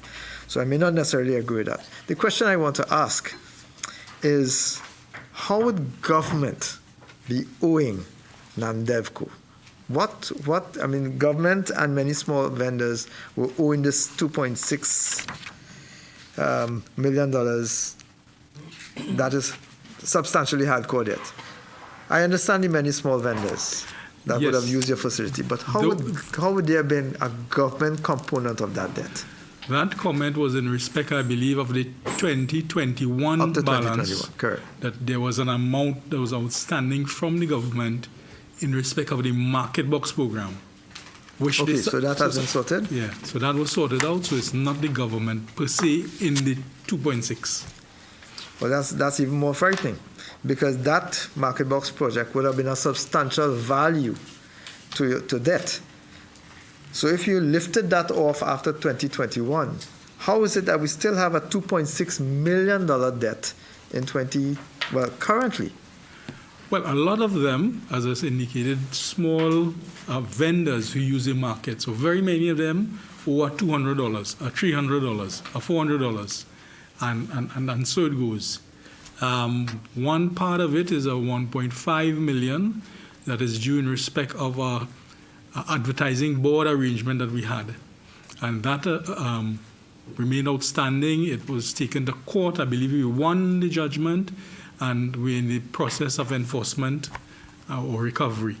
So we have attempted to collect the amounts stated. We would have engaged debt collectors such as credit checks and someone else called CallServe, but very limited success, because in a lot of cases you can't even find the persons now. As I said, the debt goes back many, many years. All right, so I'm not too sure I get the clarification that I was trying to get. Help me to help me. You help me to help you. Sure. And then help me back. So the value of the government debt, which was the market box debt, can you give me an idea of what that was as of 2021 when the debt existed? It would have been in the region of about $14 million, representing 1 month's contribution that was owed for the month of September. So they didn't pay for the month of September in terms of their contribution, funding of the market box program, and then subsequently they did pay after the end of September. Okay, but we were talking still about a $2.6 billion. So that was September. So if you look at the amount as at September, it would have been like, what, $16 million or so? Yeah, 15 point something. Right. So it went down. After the payment, it went down back to that hardcore $2.6 million. So we have to now write off $2.6 million in debt. Is that correct? Or is it that advertising board would be a substantial component of that. It would be a substantial component if we were to recover the full value, which is 1.5. Well, outside of that advertising board, then can you give me an idea of what then would constitute the hardcore debt? Because you have pursued resolution of that outstanding. Right. What then would remain as the hardcore debt that the Namdevco assume will now be looking to write off? Well, as I said, very many small vendors who would have been using our markets, our facilities for a stall, you would charge $100 a month. So many of them would have accumulated $200, $300, and so it goes to accumulate that figure. I'm just trying to get an idea of the difference. So you have $2.6 million, that is the, sorry to belabor the point, I'm just trying to get clarification. $2.6 million, that would have been the outstanding debt as you provided. And we have part of that outstanding debt, which is the advertising board. 1.5 minus. What is the value of either the advertising board debt or the value of the rest? I just trying to get the rest would be 1.1 million or so. 2.6 less 1.5. Right. So basically, we're looking at 1.1, and this would have been hardcore debt that would have been outstanding for a substantial period of time, which it makes no financial sense to pursue according to the response that we have received. Correct? That is correct. Can you advise whether any initiative, any action has been taken to write off that debt off your books, or is that going to be maintained and carried year to year? They have been provided for in our books, and we have written the ministry seeking permission to write off. Another question. With regards to the strategic plan, the 2019 to 2021 strat plan was developed externally based on information provided by your good selves to the committee at a cost of $75,000. The corporation's written submission indicated that the method used to procure the services of the development of the plan was, and I quote, sole select based on Section 12 of the Act 16 of 1991. Now, I know the CEO just made a comment on the use of sole select, but that's not my question. My question is related to the Act, but we'll come back to that. The section of the Act referred to, that's Section 12 of Act 16 of 1991, says, and I quote, in the exercise of the powers and duties conferred and imposed on it by this Act, the corporation should comply with any special or general directions which may from time to time be given to it by the minister. So in your response to us, you indicated that you have selected a provider to do the strat plan, the value of $75,000, based on sole select. But that selection process was based on the Act. This Act now refers to the exercise. So you're telling us basically that the Act refers specifically, and the Act you acted under refers specifically to the requirement of the minister to give direction. My question, ma'am, is whether or not any such direction was given by the minister, because in your response to us, you cited this section as the basis on which you made a decision, and this section is that the requirement for the Namdevco to follow the guidelines of the direction of the minister. So my question, just to repeat, is whether or not any guidelines were provided by any minister for the selection of this entity to do the strat plan. Chairman, the answer to that is yes. We were directed by the Honorable Minister then to use the services of the person who did the strat plan. Can you advise, now this is very interesting and disturbing at the same time, because the law is there which facilitates that action. Can you advise whether that recommendation to use a particular provider, whether that was provided for in writing or verbally? And if so, to whom was it addressed? I received the verbal instruction. So, sir, you are saying that as chairman, you received an instruction from a minister, sitting minister of government, who says you should use this provider as opposed to using another process, maybe selective tendering. You suggest, I just want to be very, very clear because this is an issue of some serious concern now. That provider, as far as I'm aware, was doing work already with the ministry, and he was directed to use his services because we were seeking an appropriate consultant to do the strat plan. Yeah, and I understand that. Yeah. So that the provider would have been in the system for a while and therefore would probably have been the best positioned. Yeah. My query is because when Namdevco wrote to us, Namdevco cited the direction of the minister, and by your own admission, the minister gave a directive to utilize entity A or B or C. In fact, they utilize a particular entity. Whether you think that that is not an unusual or possibly inappropriate methodology for selecting any supplier of any service. A ministerial direction should only be given under specific types of circumstances. The provision of an actual service, which is what is being done here, for the development of a strat plan, is a wide-ranging service provided by many service providers. Do you think that this is a natural, well, I want to be very careful because this may have other kind of repercussions, but do you think that this is a normal way of doing business that you would have liked to see business being done? Given the circumstances at the time and the urgency of the requirement, yes, it was. Has there been any other request by a minister to engage any other activity, any other provider outside of anybody else? No. Chairman, can you also advise what was the justification provided by the minister to select this particular entity for this process? Because of his professional capability. This is the provider? Yes. Outside of that, or even prior to that, did Namdevco make any suggestion or recommendations to the minister for the selection of this, for the selection of a supplier for this service? No. This would have been the service provider for the 2019 to 2021 strat plan. Who was the provider for the period before that? Who would have done the strat plan for the period before that? At this point in time, I'm not aware of it. Did it? No, we do not.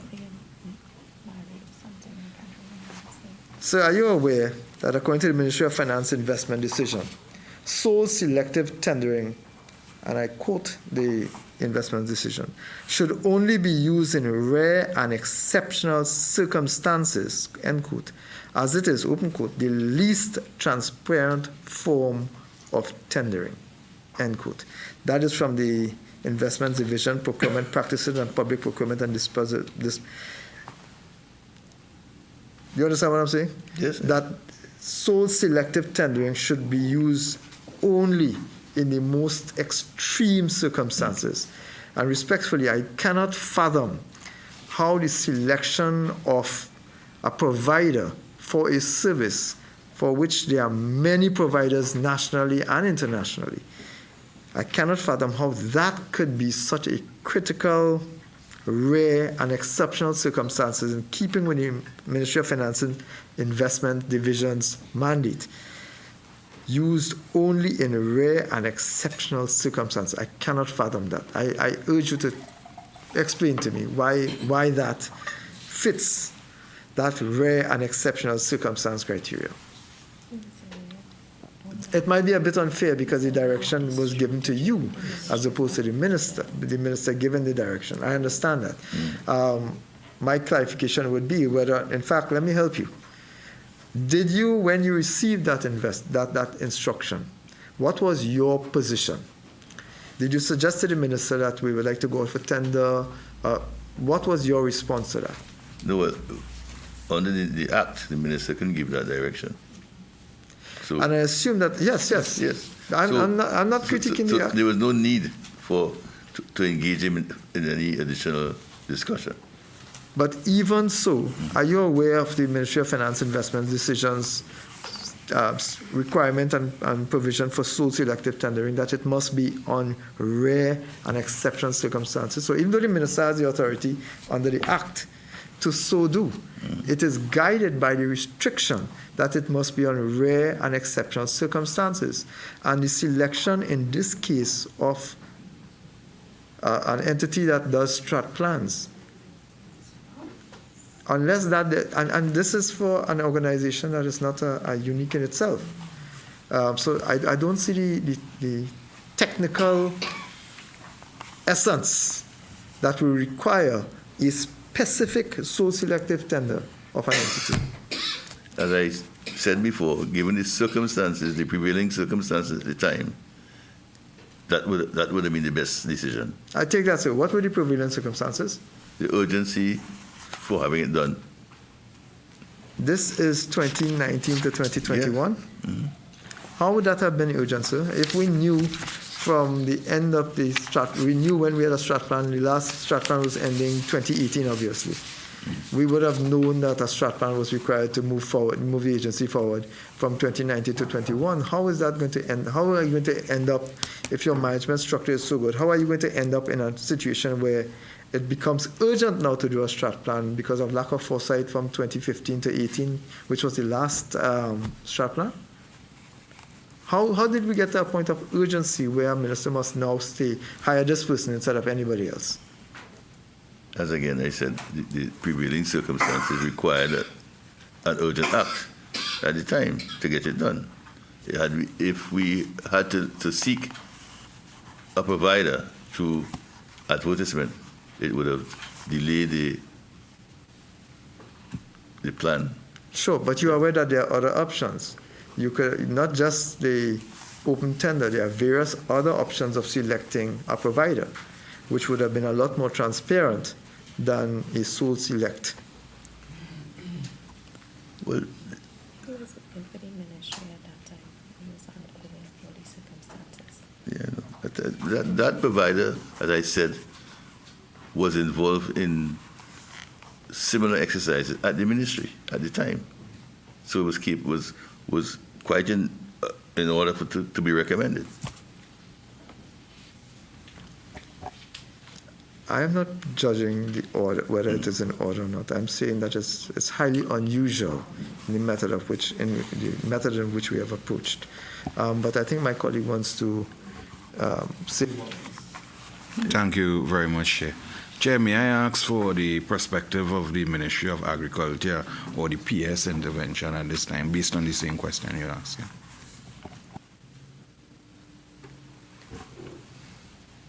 Chair, I'm sorry I cannot be helpful in this matter because I don't have that information. If I may continue, can you indicate whether that provider actually provided the strat plan? So that strat plan was provided on time? Yes. Who is the provider for the strat plan from 2021 going forward? Is there a strat plan No, for we don't 2021 have a going provider, forward? no. There's no strat plan from 2021 going forward? We know. We did a tender and we selected. We just did a tender for that, for a provider. We just did a tender for a provider. So we are, again, just for my clarification, what period are you looking at for this new strat plan? 22 to 26. Yes. No, 22 to 25. Excellent. So here's my concern. Come back to the same issue. We are talking about a strat plan from 2022 to 2025 or 26, whichever one it was. From 2022, which is gone. We are now looking to do a strat plan for a period which has already passed. No, it hasn't passed. It's from 22 to 25. 22. So your strat plan is going to be looking at implementing a plan, sir, for the period 2022, 23, 24, 25. Correct? 22 is gone, 23 is gone, 24 is going. How is your strat plan going to treat with those? Because your strat plan is a plan moving forward. It's not a plan. It's a plan moving forward, building on the past. So you have, correct. So you have a situation where we have had no strat plan. Now, I understand that you would have done activities probably following up, and that's why I'm trying to save you, following up on what items in the previous strat plan up to 2021 did not complete. So you're using 22 and 23, etc. to complete. I'm trying to help you. However, in not helping you, where was the urgency then? What did Namdevco do then to expedite this, given that we have had no strat plan from 2022 to current, but we saw an urgency and we took the instruction of a minister then in 2019? I can't answer that question. Okay, so that's. So just out of for public curiosity, can you advise? You have now gone out for tender for a strat plan for a period, half of which has already gone. But you did not go out for tender for a strat plan for 2019 to 2021. Do you not see the difficulty in that? I don't understand the question. Okay. Can you advise the name of the company that provided the strat plan for the 2019 to 2021 period? I know it's the provider was Dr. Zamir Mohammed. Yeah, that is it. Given that Dr. Mohammed, so this is an individual as opposed to a company? Yes. Given that the individual is such a solid performer that he was recommended by ministerial direction in 2019 to 2021, why did the entity, why did Namdevco not go back to him to do the 2022 to 2025 strat plan, hopefully before the expiry of the 2021 or any time between 22, 23, 24? Well, he is invited to, he's welcome to respond to the invitation to tender. So, sir, the time frame has passed, all right? I don't want to belabor the point. I think I've made my point, that there's a little difficulty in the way the process has taken place. Sure. I'll turn over to my colleague here. She has a question to ask on debt. If I may, through you, Mr. Chairman, the response that you were given about the debt is that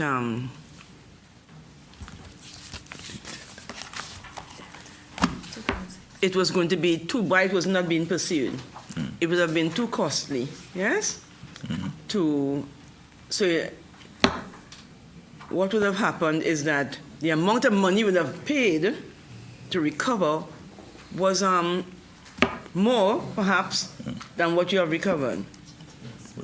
I would imagine that this would have been based on your previous experience of the entity that you had used for debt recovery. Yes? Oh. You have to look at something, and you see how much money you spend to recover, and then you say, well, look, I might as well forget it. Do you have a legal department? Yes, we do. All right. Because when I look, I don't want to call the entity's name or the proportion of the whatever, how it was quantified. But I would urge you not to discount the debt. Don't forget it. But go to your legal department and ask if they can write letters to the various persons, the various debtors, and that may help in recovery of the debt. Do not go by what a collection agency charges. That is not the norm. They're in the business, in a particular type of business. But your lawyer may be able to produce some results. So before you completely write it off, that's my little suggestion to you. Yes? Noted, but some of those debts are statute barred. Well, of course, it can be. I wouldn't advise you to go for a statute barred. And just for clarity, the issue with the advertising board, I would ask the corporate secretary to just expand on it. Sure. And I just want to make a point though. Even though a debt is statute barred, and there may be no legal entitlement as such, there's still the moral question. And sometimes you can appeal to people and say, look, you owing me this money. And even though you cannot do it legally, that person may be moved to have some sense of shame and may still pay you. It's not unknown, so don't give up yet. Because, you know, there's 2 point something, but if they might have bought chicken feed with it, but it's not chicken feed. So just try and pursue it. Yes. Yes? Through you, Chair, could I have the Corporate Secretary explain the issue with the advertising board? No, I want to continue. I want to pursue some. Okay, fine. So, before I turn over to my colleague who has some. So sorry, I really want to move the agenda forward. Before I turn over to my colleague again, in Appendix 2, Internal Audit Report 2022 Risk Ranking, in documents submitted to us by Namdevco. Appendix 2, Internal Audit Report 2022 Risk Ranking. Several of the risks listed, and I want to cite them quickly. Item 13, limited resources to replace obsolete computers, server infrastructure, copiers. Ranking of the risk, minimum. Item 14, frequent failure of server, internet, copier, and computer hardware.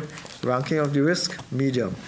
Item 15, limited use of ICT to support agricultural marketing due to lack of PSIP funding. Risk, medium. Reduced finances results in poor quality equipment or substitute products. Risk, medium. So those are several items that you have listed on your risk ranking as having medium level risk.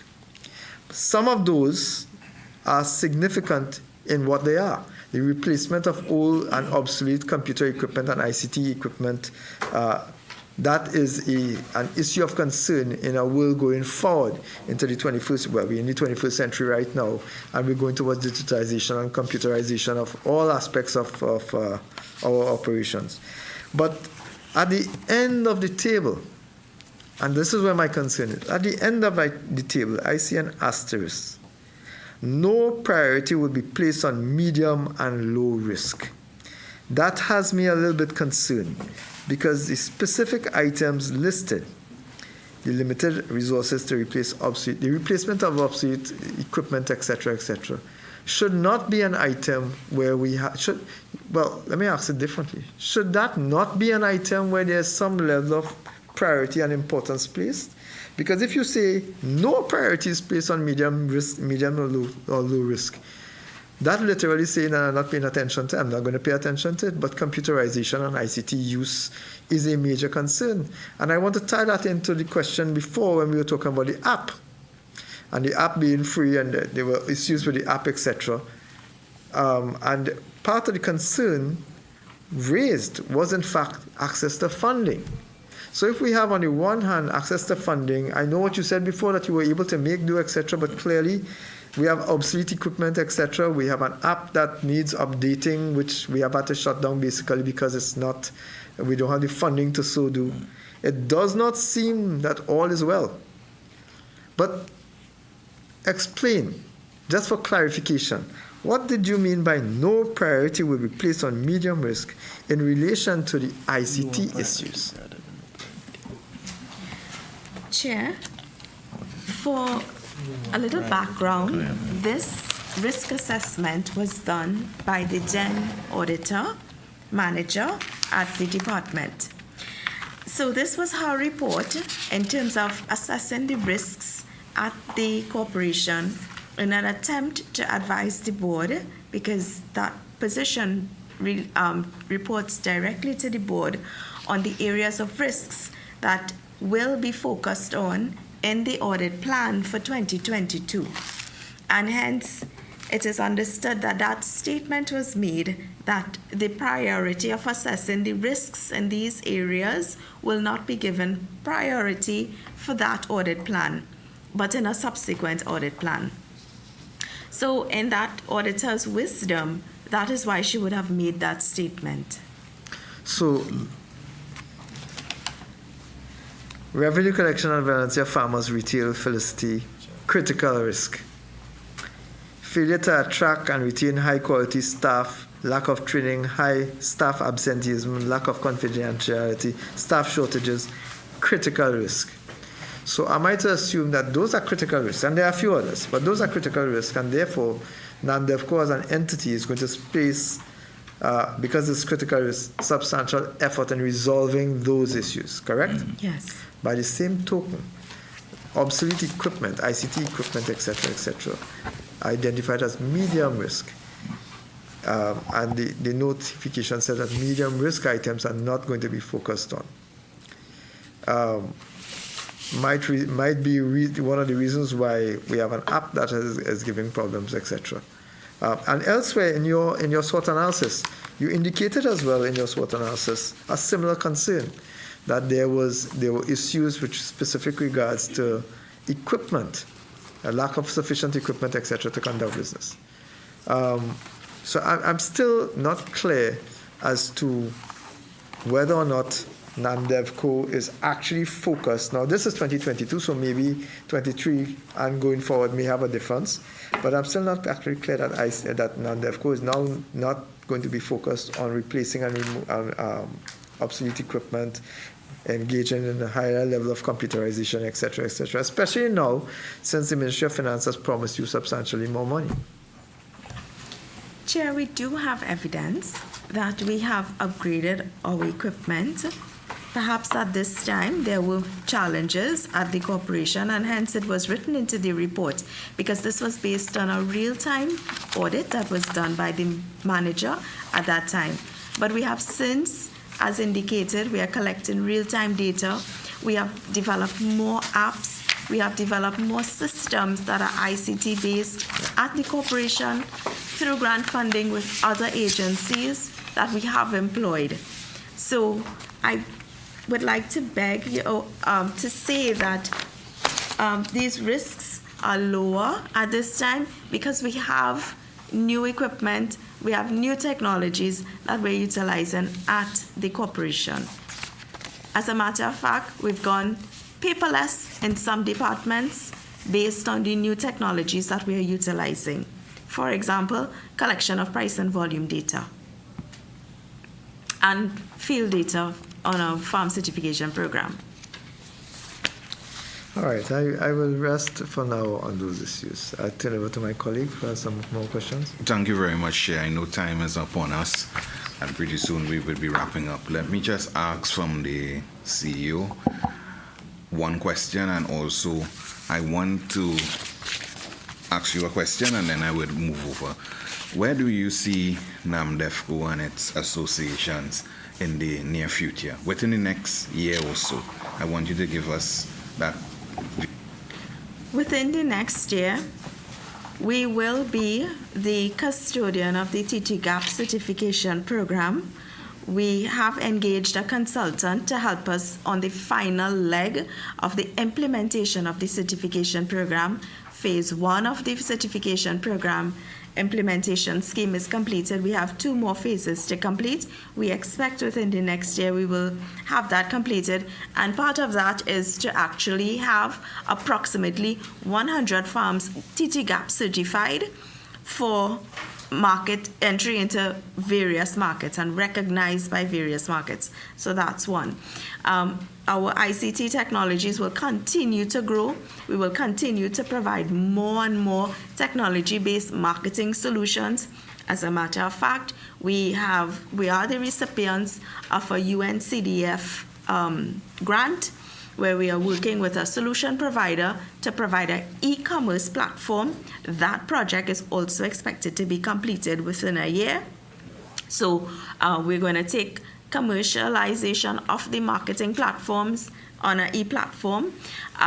We will, of course, continue to develop, and all of our facilities, market facilities, and inclusive of our farmers markets, there are some infrastructural upgrades that we have gotten PSIP funding for those projects. So we will continue to upgrade, inclusive of Macoya, Orange Valley Fish Market, the Woodford Lodge facility, the Piaco Packing House, and of course, I would like to see that Namdevco has written a project to construct and implement the first fruit ripening facility in Trinidad and Tobago. And we're very proud of that project. We would have received funding in this fiscal year to initiate the project, and we have done so.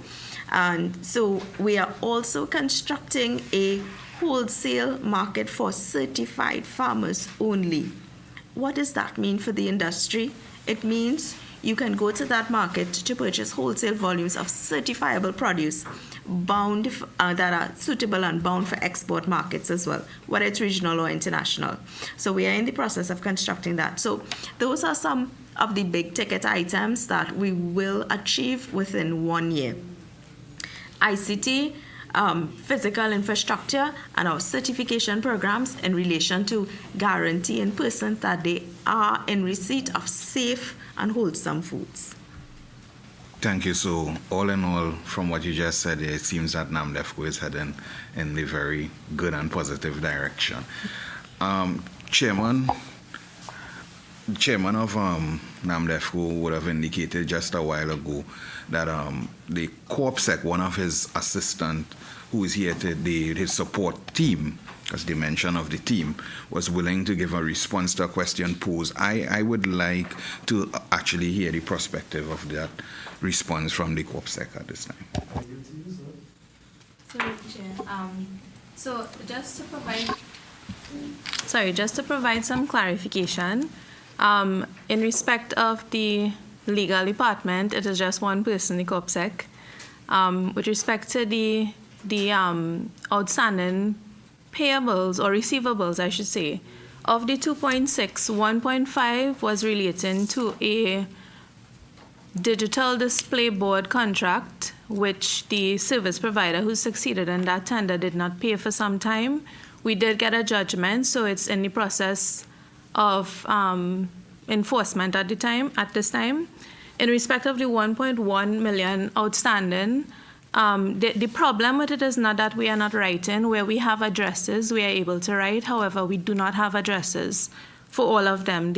Some of them, actually the majority of them, are statute barred. But the major problem really is in terms of contact information. Because if we cannot get the contact information of the persons who are owing, then we cannot send the correspondence.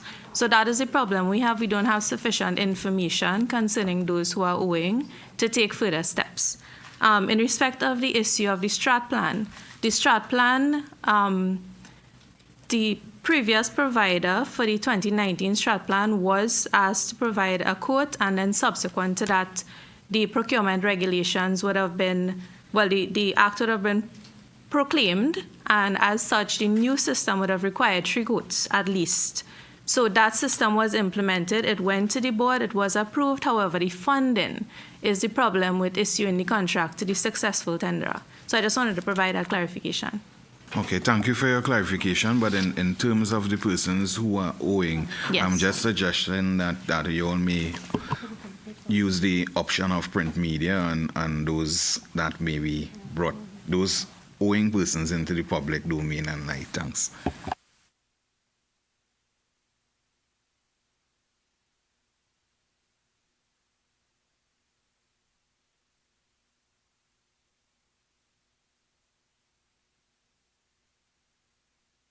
So one of the key threats in your SWOT analysis referred to limited involvement in policy decision for the agricultural sector. So Namdevco is telling us that one of the key threats in their SWOT analysis, which is the basis of the success or failure of the organization, is limited involvement in policy decision making for the agricultural sector. I don't want to ask Namdevco that question. I want to ask the ministry, is there any scope at all for Namdevco to play a greater role in agricultural policy making, given their current role and responsibility? Because they see it as a threat that they don't have the ability to get involved in more decision making.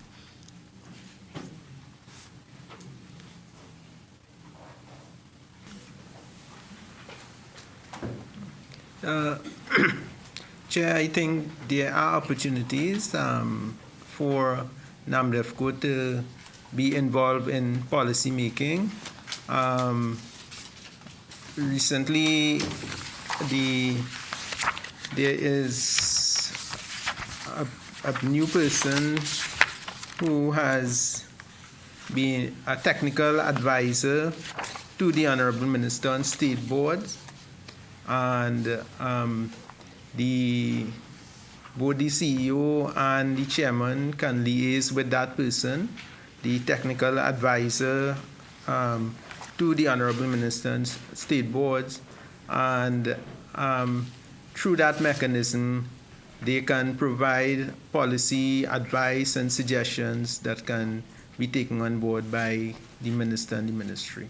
And just for completion of that point, who is this technical advisor? Ms. Jacqueline Cheeseman.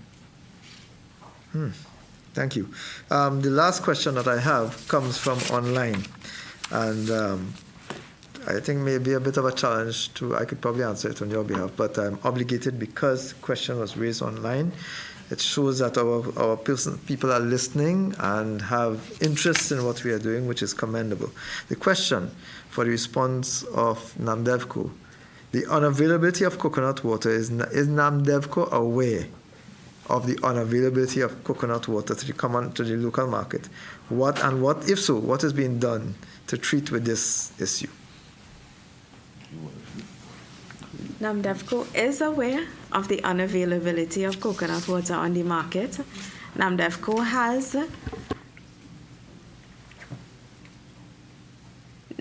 has supplied data on farmers who we monitor who do have coconut water, and we have also provided data for the last 3 months on the volume of coconuts that are available for water at this point in time.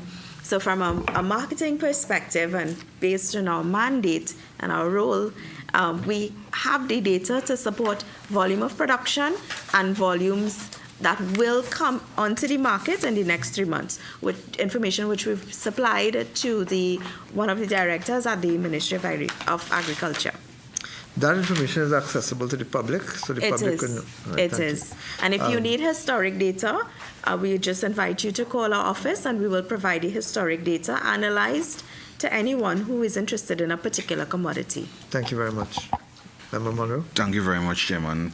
My final question would be to the PS, the Permanent Secretary. PS, just a question here, coming again from Northeast Trinidad, people who are dear to my heart. We have been privy to information, and as we are aware, all entities involved here today would be and continue to strive towards excellence. Putting information out in the public domain from your mainstream ministry often reaches the devices, the ears, and to persons throughout the country. What we have been experiencing, based on a message that came to me here, is that the ministry would put out information inviting persons to partake in different things that the ministry offer, and we know that you all offer a lot. However, when they go to their regional offices, and I would not name any particular regional office, but when they go to their regional office, they somehow or the other get inaccurate or different information as to what is advertised. This has often led to persons becoming frustrated, who are very interested in either revitalizing their agricultural plot, getting involved, or even the young ones who seems to want to become involved based on what is made available by the ministry. How is the ministry going to rectify that challenge to ensure that all their regional offices do carry through with the information that comes from the mainstream ministry and not create their own policies and give wrong information to persons, often deterring them from venturing along the path of getting involved in agriculture and also helping us to have a well-thriving agriculture industry?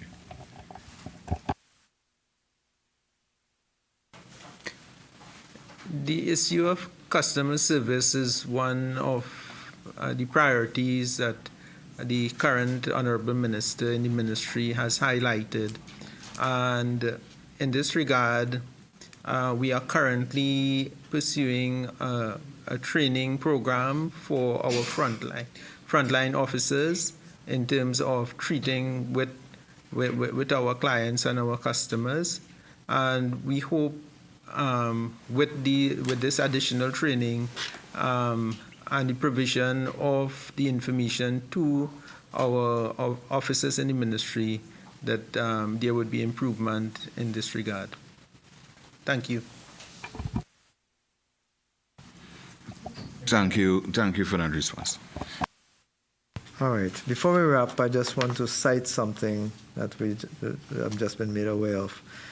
At namdevco.com/market/list/recent. Here we have, so your site is up. Here we have a piece of information with regards to coconut water. So based on the question that the members of the public asked, we raised the issue with coconut water and we provided some information. So there is some data on the screen. But I want to point you into what the members of the public would see. Coconut, fresh coconut for water, $5 per pound. So there are two items. Second one, coconut, fresh coconuts for water, $5 per pound. Now, I'm not too sure.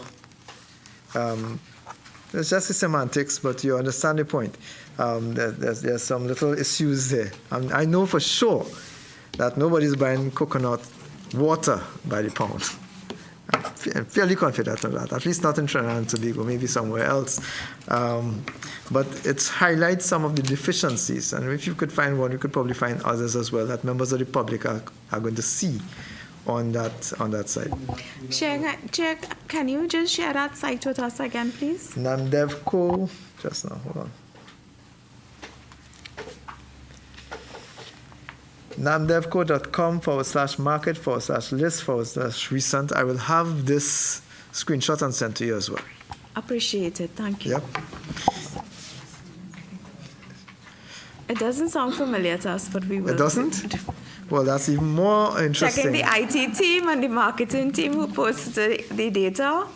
So then that's even more interesting. Appreciate it. Yeah, that's even more interesting Appreciate because that should bring us to questions about the possibility of hacking, etc., etc., etc.